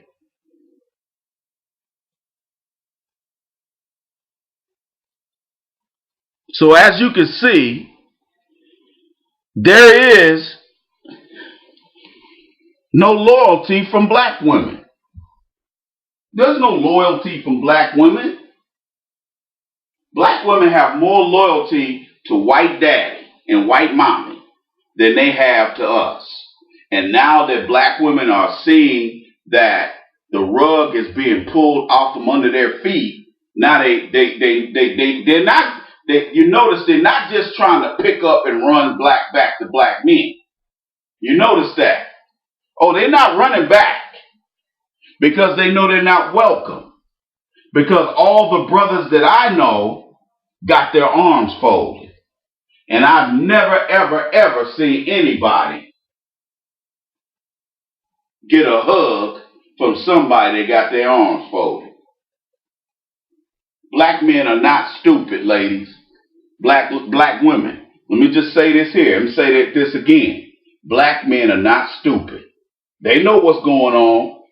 These brothers know the tide has turned since Trump been in office. The tide has turned. And the word on the street is that black women are left without a chair now that the music has stopped. And these black women know it. So at least they got some self-respect and some dignity not to try to run into the arms of a man who's got his arms folded. So that's why they're standing around on the sidelines complaining. Because the white man has kicked them to the curb because he don't need y'all no more. The white man needed you the last 30 years. He needed you. He needed your loyalty because he knew. So you have to understand the nature of a woman. The reason why women are treated the way they are in the Middle East, you know why they're treated like that? Because they understand the heart and the mind and the soul of a woman. They know women are gullible. Women are easily corrupted. Women are followers. I mean, I can go on for days. Women are gullible. Women are women will choose wrong over right. Their sense of right and wrong is gray instead of black or white. They know that. They know that they can't trust these women. They know the true nature of a woman. And that's why they suppress women in the Middle East. Because they don't want the problems that we're dealing with over here. Well, we got a bunch of renegade hoes running around here giving up ass to anybody they think got some money, and then when their asses get old and dusty and wrinkled and ashy and dusty, don't no men want their ass.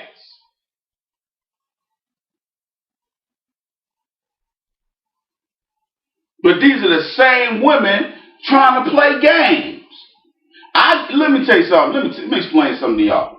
I deal with more bullshit from women my age than I deal with when I deal with women half my age. Did y'all know that?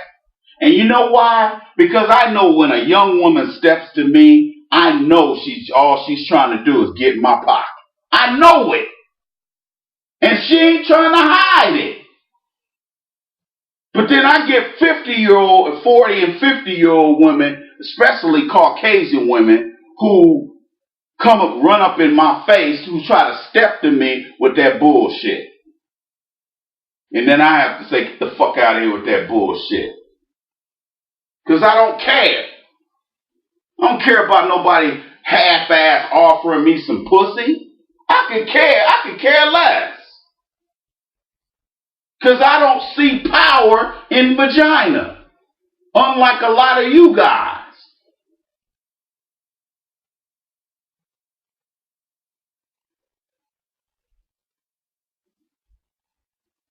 If you out here risking your life trying to sell drugs, or you out here trying to risk your life robbing people or robbing banks or whatever it is, jacking people, whatever it is you think that you big enough to do, at the end of the day, you're only doing it to get female attention. You're not doing it because it's the right thing to do. I mean, obviously it's the wrong thing to do. But you're doing it so you can get attention from women. Because women like that kind of shit, whether they admit it or not. They love criminal men, no matter what race they are.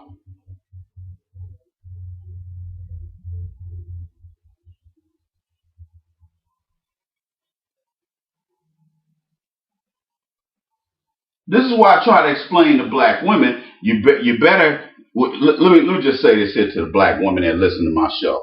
Let me just say this, okay? If none of this applies to you, then that's fine. But past this, make sure you have your friends who do think like this listen to this video. You need to copy and paste the link and then send it to your female relatives, because they need to hear this. They need to hear this. The free lunch for black women is over with. The free ride that black women got since the early 1970s, that ride has left. That ship has sailed, and it ain't never coming back for a return trip. That ship has sailed for you. You have no more crumbs from off the white man's table and white female's table. You're not getting no more crumbs from white daddy and white mommy. No more HUD vouchers, no more free welfare, no more TANF. They're cutting all those programs.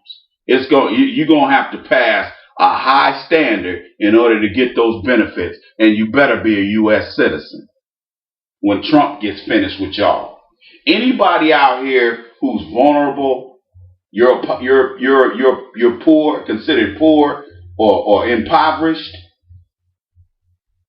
through whether it's through your own doing or because of some unfortunate circumstances that were beyond your control.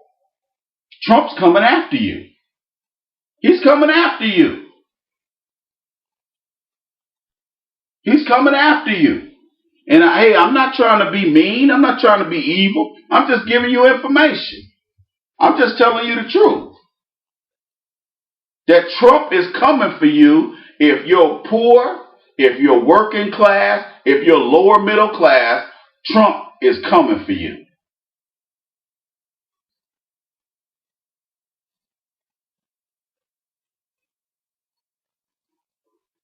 He's got a bullet with your name on it. And he's going to shoot it right in your eye. And black women see the writing on the wall and they're panicking. But they're doing exactly what panicky, desperate people do.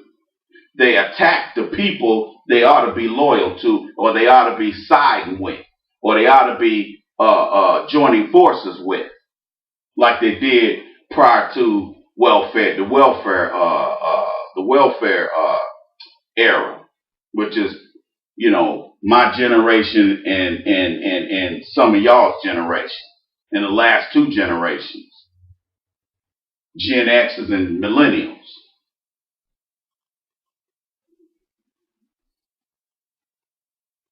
Black women realize that the end game is getting ready to affect them in the worst way.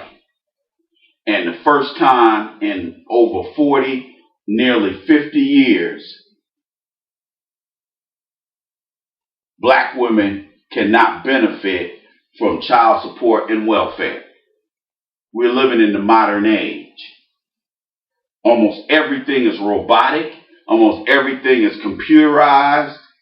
And if you don't know how to get in where you can fit in this new technological age, you're going to get left behind. And the only thing that's going to be available to you is state and federally and privately owned prison systems. That's the only thing that's going to be for you. And they don't care what race you are. They don't care they don't give a damn about your culture. They don't give a damn about where you came from. All they saying is, hey, we gotta lock these people up. And even if the judge has to put you in his basement and lock your ass up, they will do it. You'll come in front of the judge and be like, hey judge, I was hoping I'd get bail today. Oh, hold on, let me look at your documents. I'm looking at your papers, and no, you're not eligible for bail. No, you're not eligible for bail. And then the bailiff will be like, well, judge, the jail is full. We can't take no more people. The judge will be like, oh, well, just put him in the back of my car. Put him in the trunk of my car. I'll take him to my house. I'll lock his ass up. They're going to find somewhere to lock your ass up at, even if it's in their garages. Because under a system of white supremacy and racism, everybody who ain't a white female or male does what? They got to go to jail, just like on Monopoly. Lose your hotel on Monopoly, what happens to you? You go to jail. You go bankrupt in the game of Monopoly, what happens when you get bankrupt? When you land on the bankruptcy mark, what happens? You go to jail. If you want to figure out how the system of America, how the corporation of America operates, play Monopoly. Because that's exactly what happens. Lose your hotel, go bankrupt, you go to jail.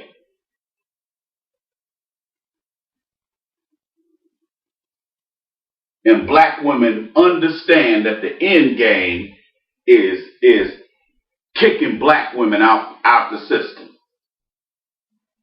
And these black women know it.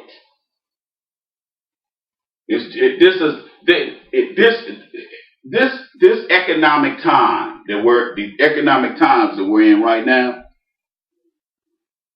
a major paradigm shift is happening right now as we speak.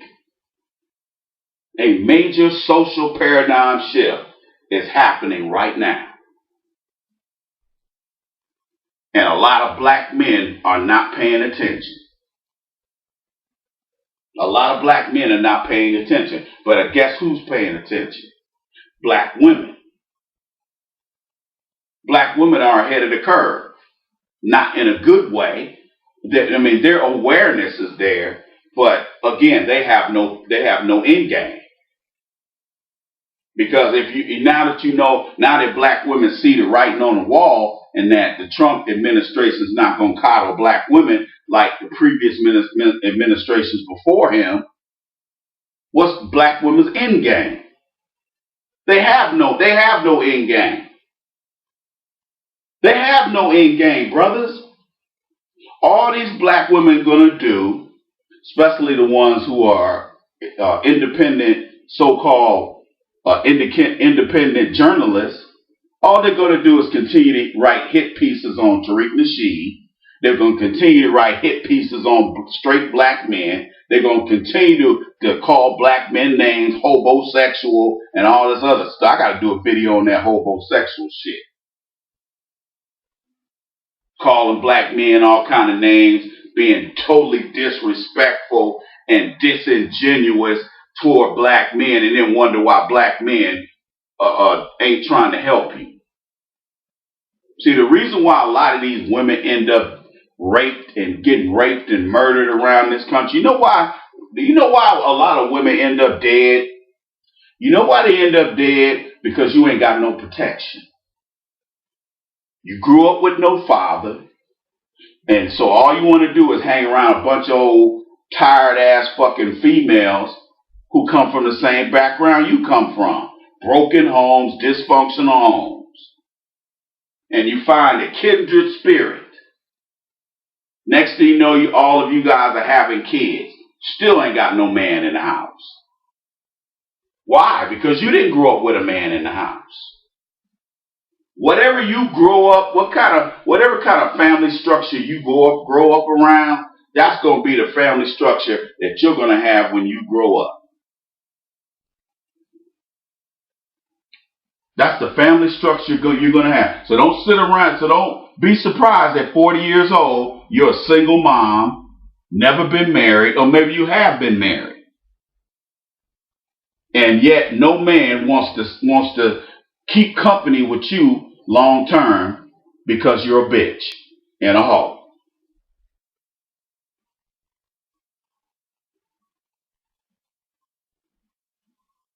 No man wants to keep company with you because of your attitude and the fact that your vagina doubles as a hotel.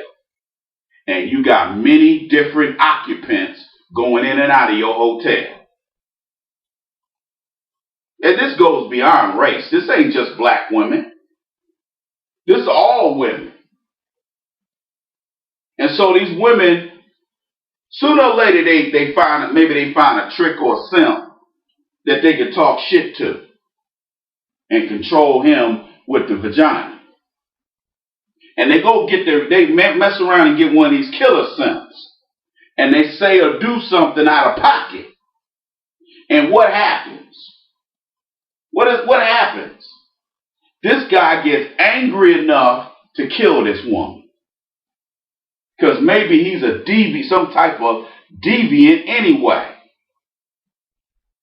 Because a lot of these simps and tricks are social deviants anyway. A lot of them got some serious mental health issues, which is why they're simps and tricks in the first place. More so simps than tricks. Tricks have some level of restraint. Simps have no restraint. That's why my dad is in the position he's in right now, broke. Okay? He's broke as hell. Because he put his penis before his wallet.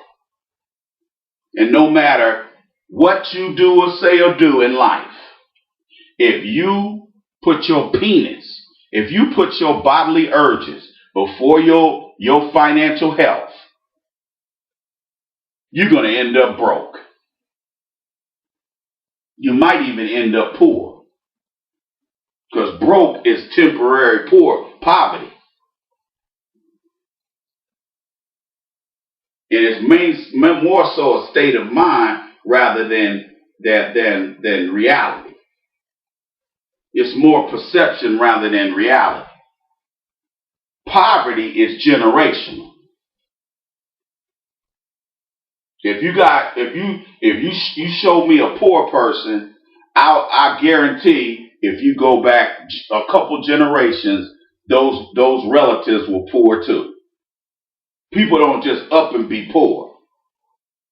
People up and be broke. People don't just wake up poor. Because poverty, being poor, being impoverished means you have nothing. Means you have less than nothing. Those are the folks who end up on welfare. Only a poverty-minded woman gets on welfare. Because an able-bodied woman who knows how to grow food, who knows how to tend livestock. See, people like that with that farm mentality, they might not have too much money, but they got something to eat. At least they got a cow they can sell or a mule they can sell. I have no respect for people that go down to the welfare office and they brain work and they arms and legs work. You got all your fingers and toes and you up here begging the government for help. I have no respect for you. I'm sorry. I have no respect for women who go out there and have a child just so they can get on welfare, which is what most women in America do, regardless of race. This ain't a black woman problem.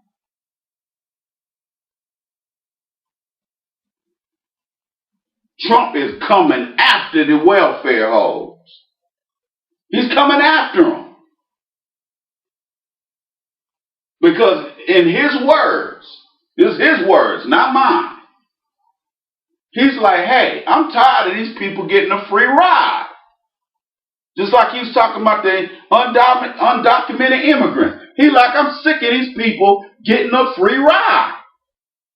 So what I need to do, I need to cut off that money spigot. All I got to do is cut off the money. All he's got to do is cut off the money. And that's exactly what they're doing. And that's one of the reasons you're starting to hear a lot of grumbling from black women. Because you got a lot of black women that went out here and kicked ass and took names and just shitted all over black men. And now these black women have gotten old and there's no services out there for an old black woman or old hoe. Hey, there just ain't enough. Regardless of color, there ain't no money out there for old hoes. There ain't no money out there for you. Your kids are grown. It's just you and your little dumpy, crummy little one-bedroom apartment. It's just you. There's no more welfare money. There's no more child support money. So all you have is your little Burger King job or your little, maybe you lucked up and got a job working in some office somewhere making $12, $13 an hour. That ain't no money. But if it's just you, it ain't that bad. Especially if you halfway decent with your money, which a lot of women aren't. That's why I tell guys all the time, if you do online dating or if you do any online dating off of any of these apps, understand that if you're on online dating and the women are 35, and older, they're not on there to honestly date. They're on there because they got very little money left for them to go and do stuff. Okay? Those women have nothing. That's why they're on Match.com. That's why they're on PlentyOfFish.com. They're on there because they don't even have enough money to go get a hot dog.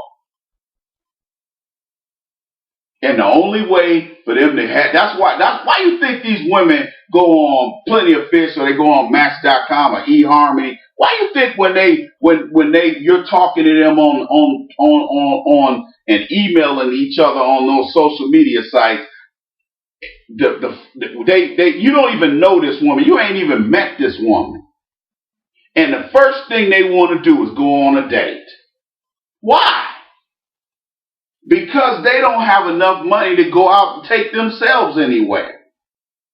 And that's why they get so angry when you don't want to meet at a restaurant. That's why they don't want to meet it. That's why when you tell them, hey, we need to meet. We need to meet at a Starbucks. Oh, these women, you notice you'll never hear from them again. You could have had a great cup of coffee. You could have had great conversation. And the whole time that woman's sitting in front of you, she think, oh, cheap motherfucker. He ain't gonna take me on a proper date. Dates are for women we know. Dates are for women who we plan on. These women eventually gonna become our girlfriend. That's who dates are for. Dates are for women who are giving up the ass on the first night or the second night or at least by the seventh day that we know them. That's what dates are for. Dates are not for women we meet online that we've never met.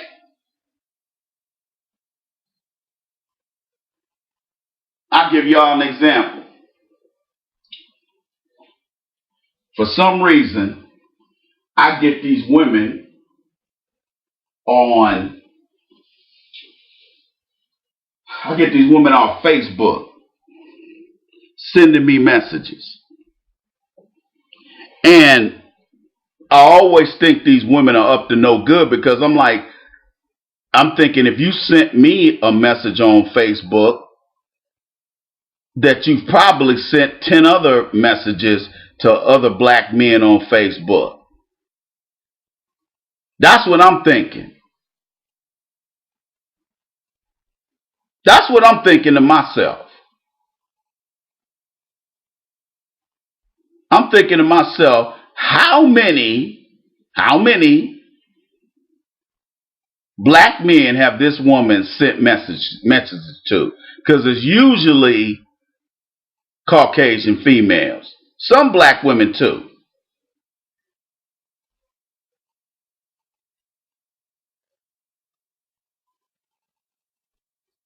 That's what that means, people.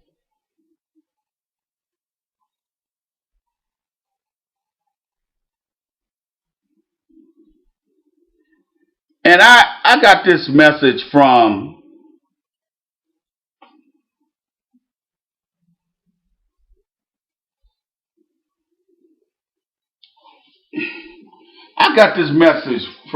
this black chick.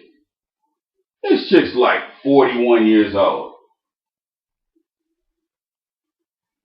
And looks wise, she's about a 4. So right off the bat, I didn't even reply to her message right off the bat because when I looked at her messages, when I looked at her pictures, I was just like, yeah, I'm not impressed. You're about a 4. You know, she kind of was out of shape. She wasn't grossly overweight, but she was overweight.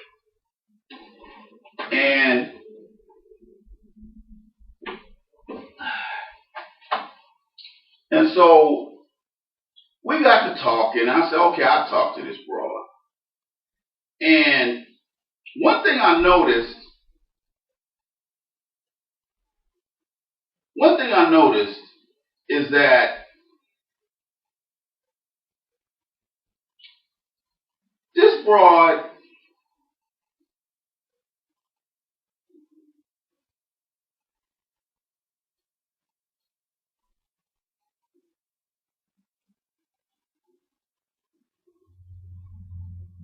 and I'm sitting there thinking,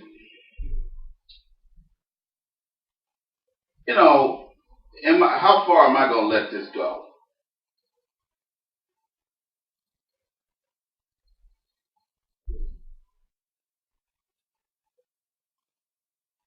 That's what I said to myself. I said, how far am I going to let this go? I said, okay, I'm just going to go ahead and talk to this broad. Anyway, I'm talking to this broad, and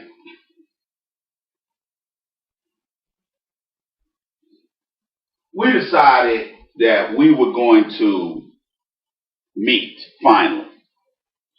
And so for some reason, like her mother, she claimed her mother got a house down here in town, but her mother got a house 100 miles north of where I am. And, she tried to act like her family got all this money. And for somebody that got a full-time job, she spends a lot of time ripping and running, claiming I got to go drop this off at my dad's house. Oh, I got to drop this off at my mom. And, it's a bunch of lies. It's all lies. Because nobody's that fucking busy. So I know, I'm thinking in my head, this woman is meeting a lot of men off of Facebook or wherever. She might be on some online dating platforms as well. I don't know. But stuff wasn't adding up. And you know what they say about when stuff doesn't add up.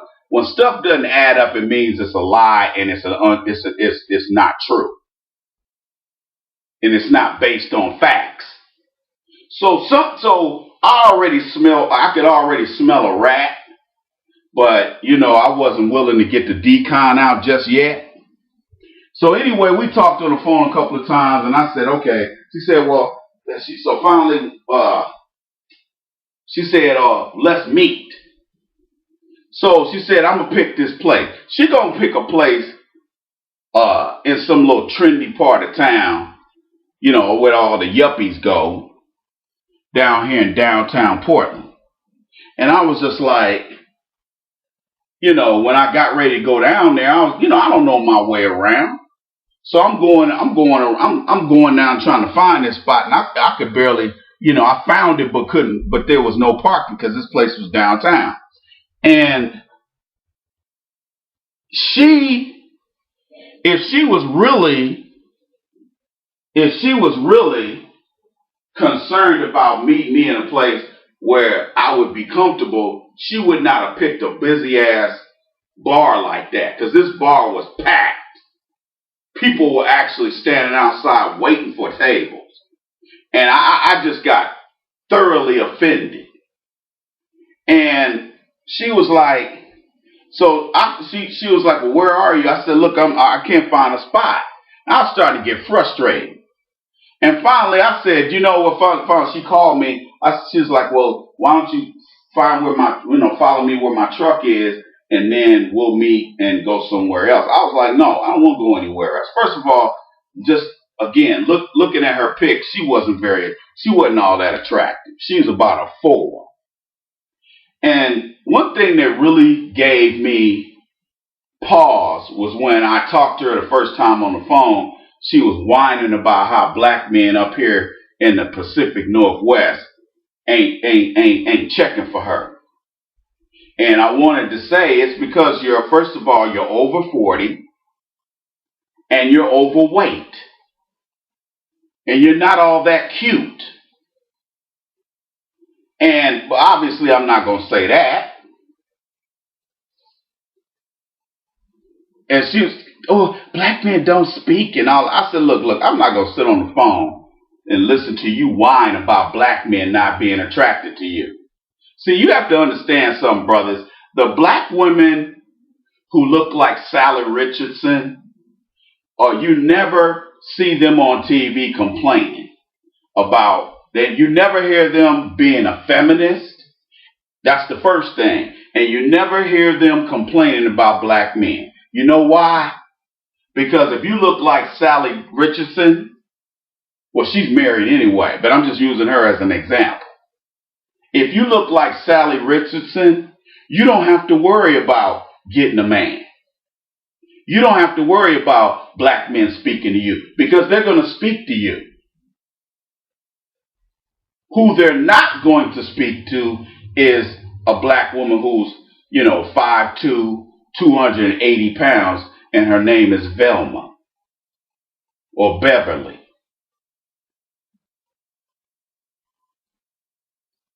Or Bertha. They're not going to speak to you, and rightfully so.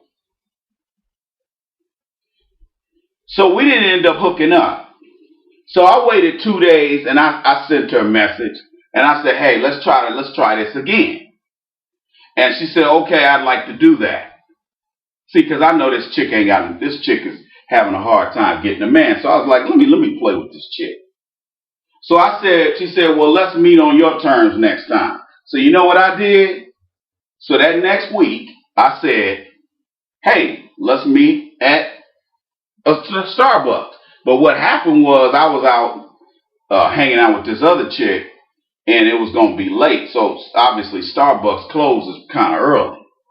So she said, "Well, there's a donut shop but a few blocks from my house. So, well, let's just meet there." So we met there. She bought like some little bagel and some little nasty looking bagel she picked over. I told you, I don't like women that pick over their food. You don't buy something you're going to pick over. And I bought a cup of coffee.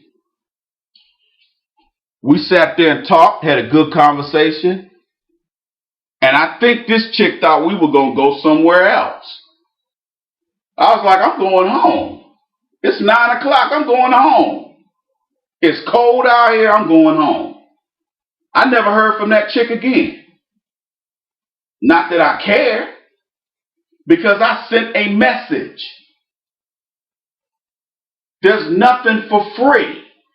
The main reason why a lot of black women who are fives and below can't get a decent man after age 35 is because you're allergic to working out. You're overweight. Your money is all screwed up. Your mouth is slick. You talk slick all the time. And then you wonder why these black men are not attracted to you. And then on top of that, aesthetically, you're overweight.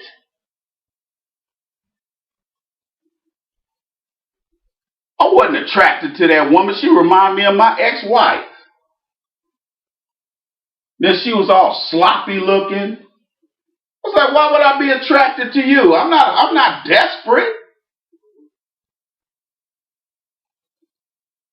And I did that same thing to this little chunky white woman.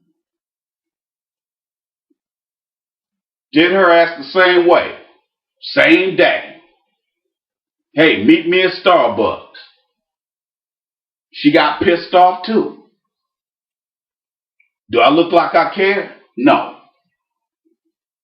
Let's just wrap this thing up, people. Fact of the matter is, what's the end game? What's the end game, black women? Because you're in a pickle right now. Because white daddy and white mommy is no longer going to take care of you. So what are you going to do? What are you going to do, black women? Because you're between a rock and a hard place. What you going to do? What you gonna do? What you gonna do? Because bojangling and buck dancing and Negro bedwenching ain't gonna get you nowhere. You ask any of the coons and Negro bedwenches out here, and they will tell you that it's the end of days for coons and Negro bedwenches. It's late in the day. And you better do something. You better go get with the dude that changes human paradoxes oil at Jiffy Lube. You better go get back with his ass, because I don't want you. Successful black men like me do not want to be bothered with over-the-hill women of any race who are overweight, talk slick, got a slick mouth, and then have the nerve to be allergic to working out. Okay? See, black women like this, you won't hear a peep out of them about black women, about black men. Now they still may say stuff like black men ain't shit, but for the most part, black women that look like this can get any black man they want to a certain degree. Because see, black women have limitations to their dating. Because even though this chick might be fine as hell, she still can't get a decent brother. Ain't no brother on my level gonna mess with her. Unless she giving up the ass for free, and I guarantee she ain't. This another old Facebook hoe. Okay?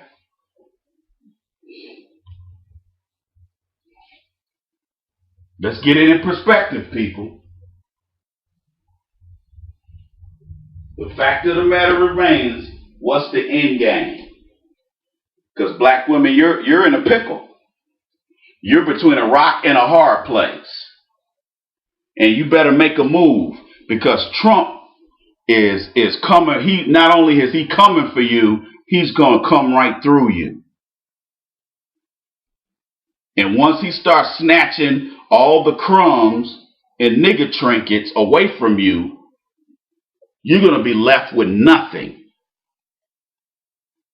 See, you have to understand something. The researchers have already predicted that there are going to be more single women over the age of 40 than there are going to be single men. They know that. Because what takes a lot of men off the table, what takes a lot of men out the dating pool is men who are secretly gay, men who have no money, men who are poor, men who have too many kids.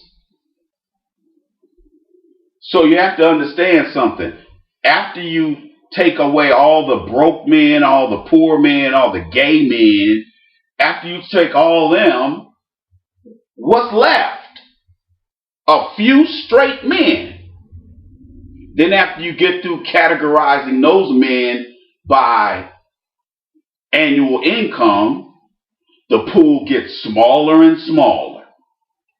And if you have unrealistic expectations on what you expect from a man, you expect that a man be 6 feet and over. That's going to knock some guys out of the box. You expect a man to make over $100,000 a year. That's going to knock some guys out the box. By the time you get down to the dating pool, after all of your silly hang-ups and all your ridiculous expectations, there's only a handful of men. And I do mean a handful. And it's going to be an overabundance of over-the-hill women of all races who can't get a date. And men are not going to give these women the time of day because of the fact that they can find some old broken down 40-year-old woman anywhere. So what makes you special? What makes you special?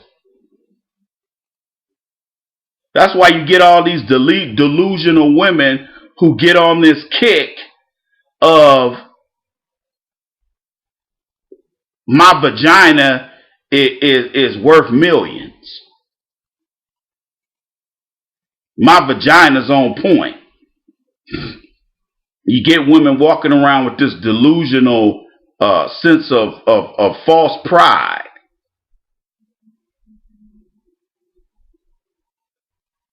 When it's all said and done, none of that's going to work for you. I don't care how attractive you are. I don't care how attractive you are. If you are a burden on a man financially and you are not that attractive, men are going to, they may hang around long enough to get in bed with you. But after they climb out of bed with you, you can best believe you're going to be alone.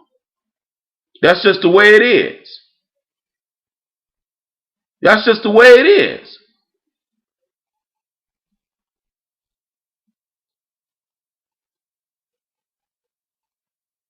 It's almost like these women sit around talking about us like we're dogs, and then they get surprised when we turn around and leave them. They get surprised that we turn around and leave their asses.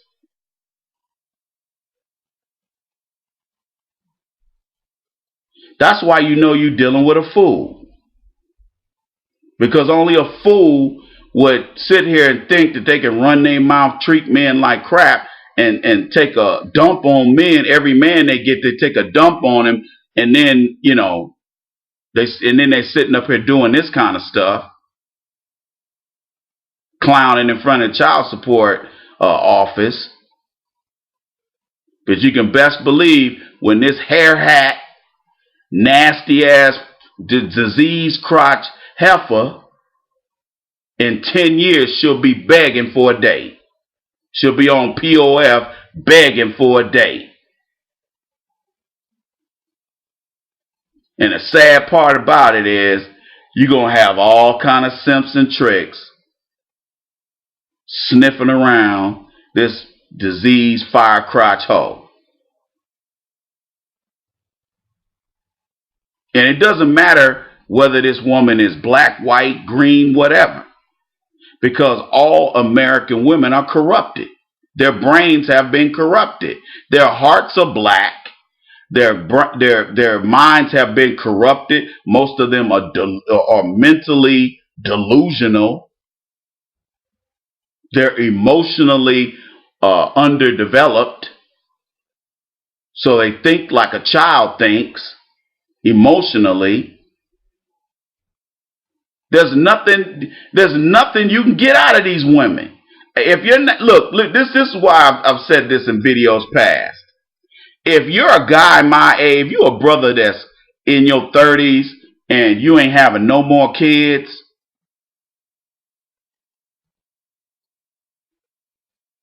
all the women you mess around with should only be jump offs.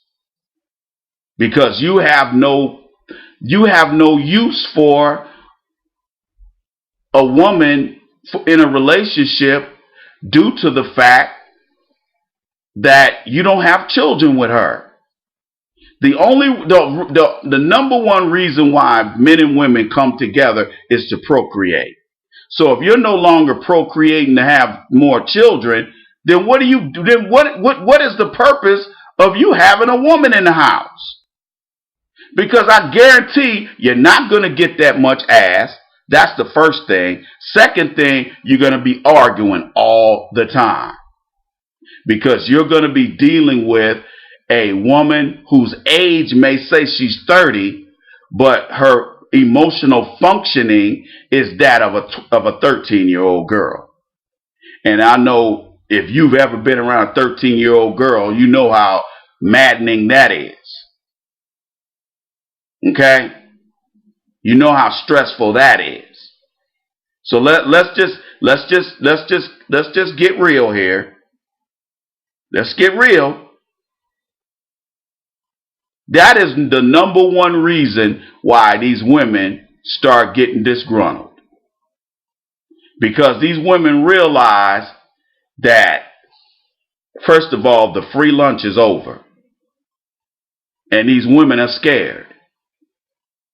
Because the Fourth Reich, the Trump administration, is on the warpath.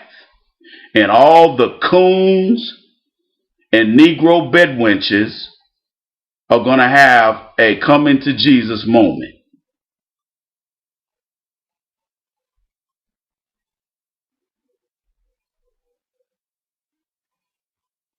All the coons and all the Negro bedwenches are getting ready to get put out to pasture.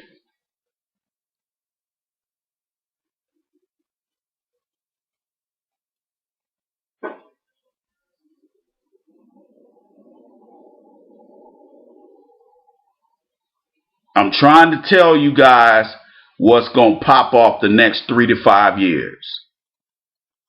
There's going to be a whole lot of broke and poor women over 35 begging for male attention.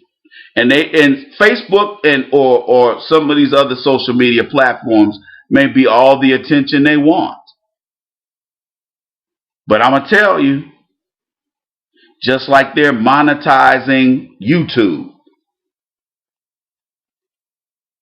and making people pay for services on YouTube, the same is going to go for cutting these women off welfare. They're going to have to find some other way to get paid. Because welfare is only supposed to be for 5 years, as far as the federal government is concerned. And these states are letting these women sit on their asses for as long as they need to.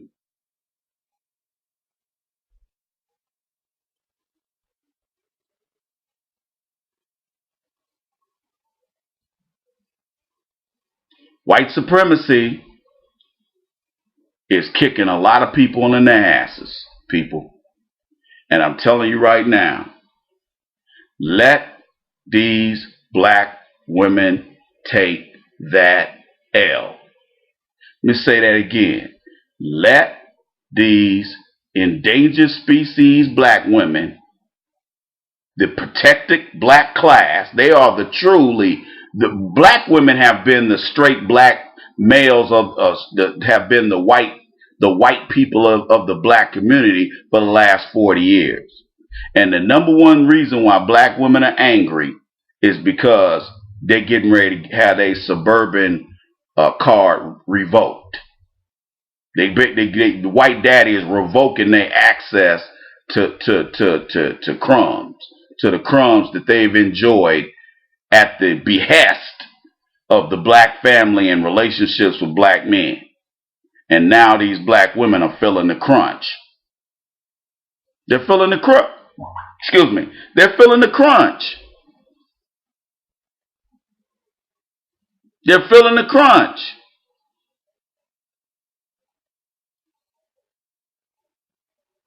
If you want to sit up here and worry about LBTQ or whatever the hell they call it, you want to worry about LGBT policies and rights, you want to worry about that stuff instead of the stuff that's going on in your community or in your neighborhood, want to worry about gay marriage and having 2 daddies and all that kind of nonsense. If you want to worry about that, go ahead, black men, black women. Go ahead and worry about this kind of nonsense and deviancy. Go ahead.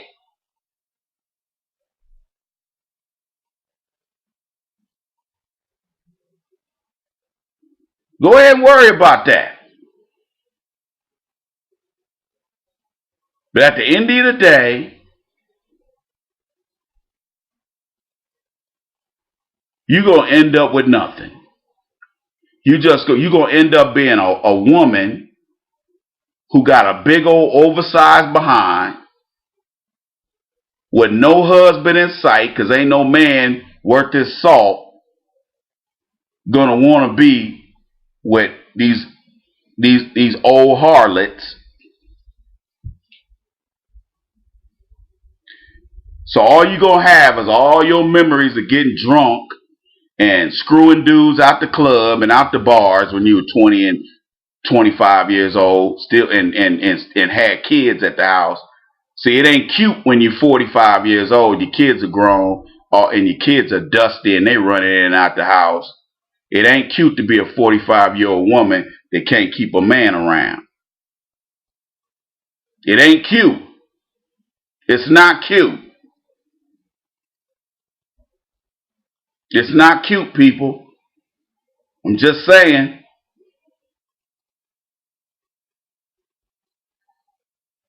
I imagine there are some attractive women out here over 40. But damn it, let's be honest. I'm not interested in them. You tune into the Iceman Show. I'm your host, the Iceman. Go to AskTheIceman.com for information on my new book, The Game of Life According to the Iceman, Volume 1. You can get my book at Amazon.com. You can get a autographed copy of my book, The Game of Life According to the Iceman, Volume 1, at AskTheIceman.com. Just go to AskTheIceman.com, and on the first page, scroll down to Add to Cart, and then it'll tell you what to do from there, and I'll sign it and send it directly to you. Allow 1 to 2 weeks of shipping, especially during this time of the year. Also, you can get my book at Amazon.com in tablet or Kindle format. So if you don't want a paperback copy, you can always go that route. If you need psychotherapy, go to AskTheIceman.com. If you need a business plan and you want to hire me as a business consultant, go to the About the Iceman page, and I have all my packages listed there. Also, I have advertising where you can advertising packages that you can get on my website. So go to AskTheIceman.com and go over on the left to About the Iceman. Go to that page, and I'll have all my packages on there. You tuned in to the Iceman Show. Be safe during this holiday weekend. Stay your ass out the stores, buying stuff you don't need, spending your retirement and your children's inheritance. You tuned in to the Iceman Show. Holla at your boy.